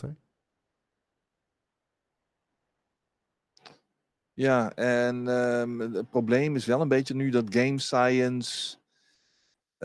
dat je van Game Science, ben ik bang, niet zult kunnen zeggen... Oh, such range. Ik heb nou het idee van... Oh, ja, oké, we zitten echt hier puur in hetzelfde vaarwater. Dan heb ik misschien nog wel iets anders voor je, wat misschien jouw ding is. En over generieke naveltruitjes shit gesproken. Ik dacht dat het ook van een Chinese studio was, maar misschien haal ik er nu 2 door elkaar. Ik had er namelijk ook bij eentje dat het een soort van Chinese Final Fantasy was. Maar hier heb ik hem staan. Het heet Endfield. En ook dit is een anime-achtige game. Ik moet wel zeggen, hoe verder we in de console-generatie zitten, hoe prachtiger die anime-werelden eruit zien. Dat wel inderdaad. Vaak was het nog zo dat de characters er heel tof en gedetailleerd uitzagen, maar dan de achtergronden wat bland waren. Maar het voelt nu steeds meer als één groot geheel. Ja, nee, eens. En er zijn er nog steeds heel veel meer van. Ze zijn ook qua gameplay, lijkt ze vrij veel op elkaar. Maar toch iedere keer wel vet om te zien. En belooft ook veel voor de toekomst wat we wellicht de volgende console-generatie gaan zien. Ja, wat ik zeg. Ik heb eigenlijk Het is alles... grappig dat de Chinezen de Japanse stijl proberen te hanteren. Ja, maar ja, dat is wel een beetje Chinees eigen natuurlijk. Door dingen gewoon te kopiëren in plaats van hun eigen saus eroverheen te gooien. Al moet ik zeggen... Kunnen ze goed, ja. Ja, ze kunnen het zeker goed, maar... Kijk, ik wou zeggen... Wu-Chang, Fallen Feathers, Black Myth, Wukong... hebben wel echt een eigen look. Al is dat ook een beetje die standaard Unreal Engine 5 look. Je herkent het wel vrij snel. Maar game design is natuurlijk weer gewoon precies gebaseerd op de Souls-like voorgangertjes. Ja, en dan vaak ook toch wat minder ingenieus. Omdat er toch bepaalde dingen niet te kopiëren zijn. Het is een gevoel, dat is een zekere mate van inventiviteit en originaliteit die in bepaalde mensen zit. Ik noem een Miyazaki bijvoorbeeld. En China kan niet zomaar een tweede Miyazaki gewoon eventjes uit de grond stampen met al zijn kopieerkwaliteiten. Er zitten dingen in zijn hoofd, die komen eruit. Die zijn fucked up. En dat kun je niet zomaar namaken. Die dingen in zijn hoofd zijn fucked up. Ja, wie weet, misschien hebben ze een DNA-sample van hem gepakt en weten ze hem ooit te klonen. Je kan niks uitsluiten. Skate, wilde jij nog een game zien of bespreken? Nou, nee, ik zit even met een schuin oog naar de chat te kijken. Ik zie niet dat ook mensen zeggen... Ja, nee, deze springt er echt uit. Die moet hij nog eventjes onder de loep nemen. Ja, Swords of Legends. Ja, maar dat was ook zo'n 13 in een dozijn Souls-like, toch? Dat had ik wel bij heel veel games sowieso die vandaag... Kunnen we nog wel even checken misschien? Ja, is goed. Dan zet ik hem even op. Sword of Legends. Trailer. Even kijken. En natuurlijk hebben we Resident Evil besproken. Nou ja, Daar begonnen we mee. Jawel, die hebben we besproken. Ja. Kijk, hier is hij. En hiervan zou ik ook alweer gelijk zeggen, oh, is dit Black Myth Wukong? Is dit Wu-Chang? Ja, ik dacht even dat het Where Winds Meet was. Er komen nog meer van dit soort games uit hoor, in de komende maanden. Kijk, dit oogt heel erg Wu-Chang Fallen Feathers met het begingebied vooral ook zelfs. Ja, toch wel vette landscape hoor. Oh ja, Ballad of Antara, die komt er ook nog aan. Het zijn allemaal van dit soort games. Ja, het is populair.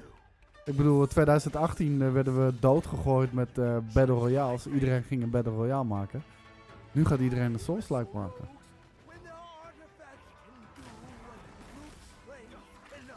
En het ziet er vet uit eigenlijk. Ja. Eerlijke zin. Ja, oké.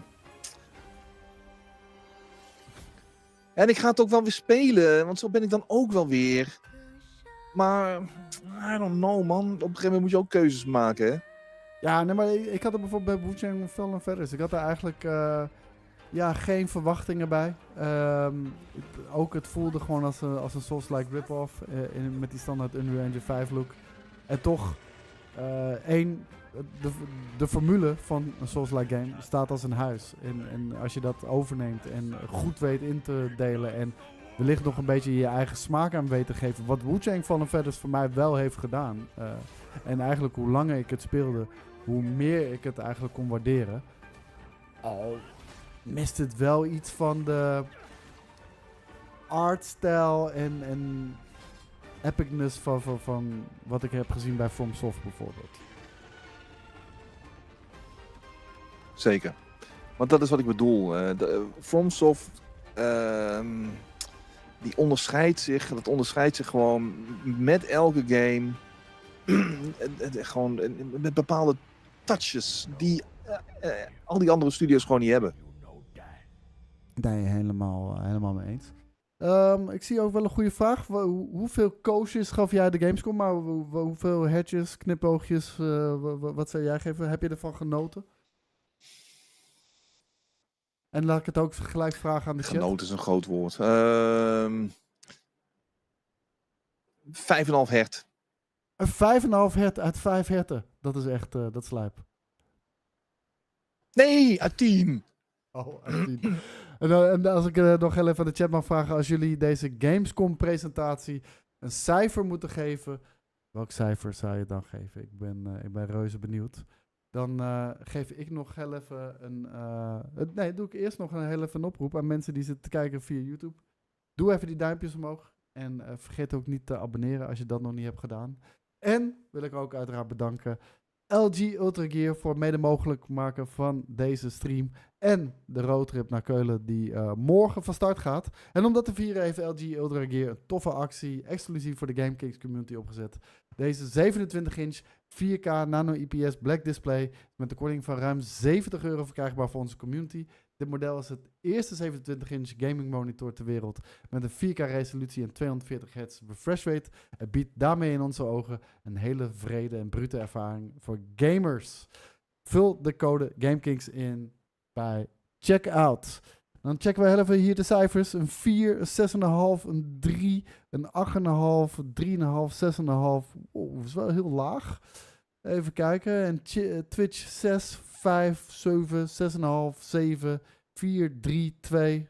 Nou, het dondert naar beneden. Mensen zijn niet tevreden. Het loopt uiteen. En ik dacht eerst even, oké, nu zie je maar weer dat de YouTube-zuurgraad een stuk hoger ligt. Maar ook op Twitch komen inderdaad 2, 3 en 4 langs. Dus over de gehele linie zijn er gewoon heel veel zure mensen. En dat begrijp ik ook wel. Dit was, wat ik al zeg, voor mij was het 5,5. Met de hakken over de sloot. Een paar leuke aankondigingetjes. Een paar leuke teasertjes. En ja, we moeten denk ik ook niet te veel verwachten van de Gamescom Opening Night. Het is natuurlijk niet la pièce de résistance van onze Jeff. Dat is natuurlijk altijd een Summer Game Fest. En de Game Awards, dat zijn zijn stokpaardjes. Dit is een beetje alsof de B-studio ermee aan de slag is gegaan. En dat is ook leuk, het is vermakelijk. Je komt er weer een avondje mee door. Er zijn kuttere manieren om je, wat is het vandaag, dinsdagavond te spenderen. Ja, absoluut. En het is een mooie overbrugging. Zeker nu we de E3 niet hebben naar het najaar. Hey jongens, ik ga er een einde aan breien. Ik wil jullie allemaal bedanken voor het kijken. Morgenochtend vroeg om 5 uur moet ik al op. Want we gaan heel vroeg naar de Gamescom. En daar gaan we uiteraard verslag doen. We zijn er 2 dagen. Dat doe ik niet alleen. Dat doe ik met Yui, Jelle en Shelly. We zijn met z'n 4 zijn we daar. En daar gaan we heel veel content schieten. We hebben heel veel afspraken. Het zit helemaal strak volgepland. En volg ons op social media, zou ik zeggen. Daar droppen we veel behind the scenes stuff. En als het lukt, dan gaan we ook nog live op de tweede dag. Dat is de donderdag. Dat is de dag waarbij er ook gewoon publiek aanwezig is op de Gamescom. Dus hou ons allemaal in de gaten. Dan gaan wij straks hele vette shit checken. Slaap lekker voor straks. Skate, ga jij nog live? Ik ga nog even live, ja. Ik denk, ik ga weer eens even in Wu-Chang duiken. Waarom niet? Ik hoef er niet over 6 uurtjes uit. Nou, kijk aan jongens. Mocht je niks te doen hebben vanavond, of even willen zien hoe Skate de Feathering te live gaat, check hem dan. Hij gaat hierna online. Ik wil jullie nogmaals bedanken voor het kijken. En tot de volgende keer. Ciao, ciao.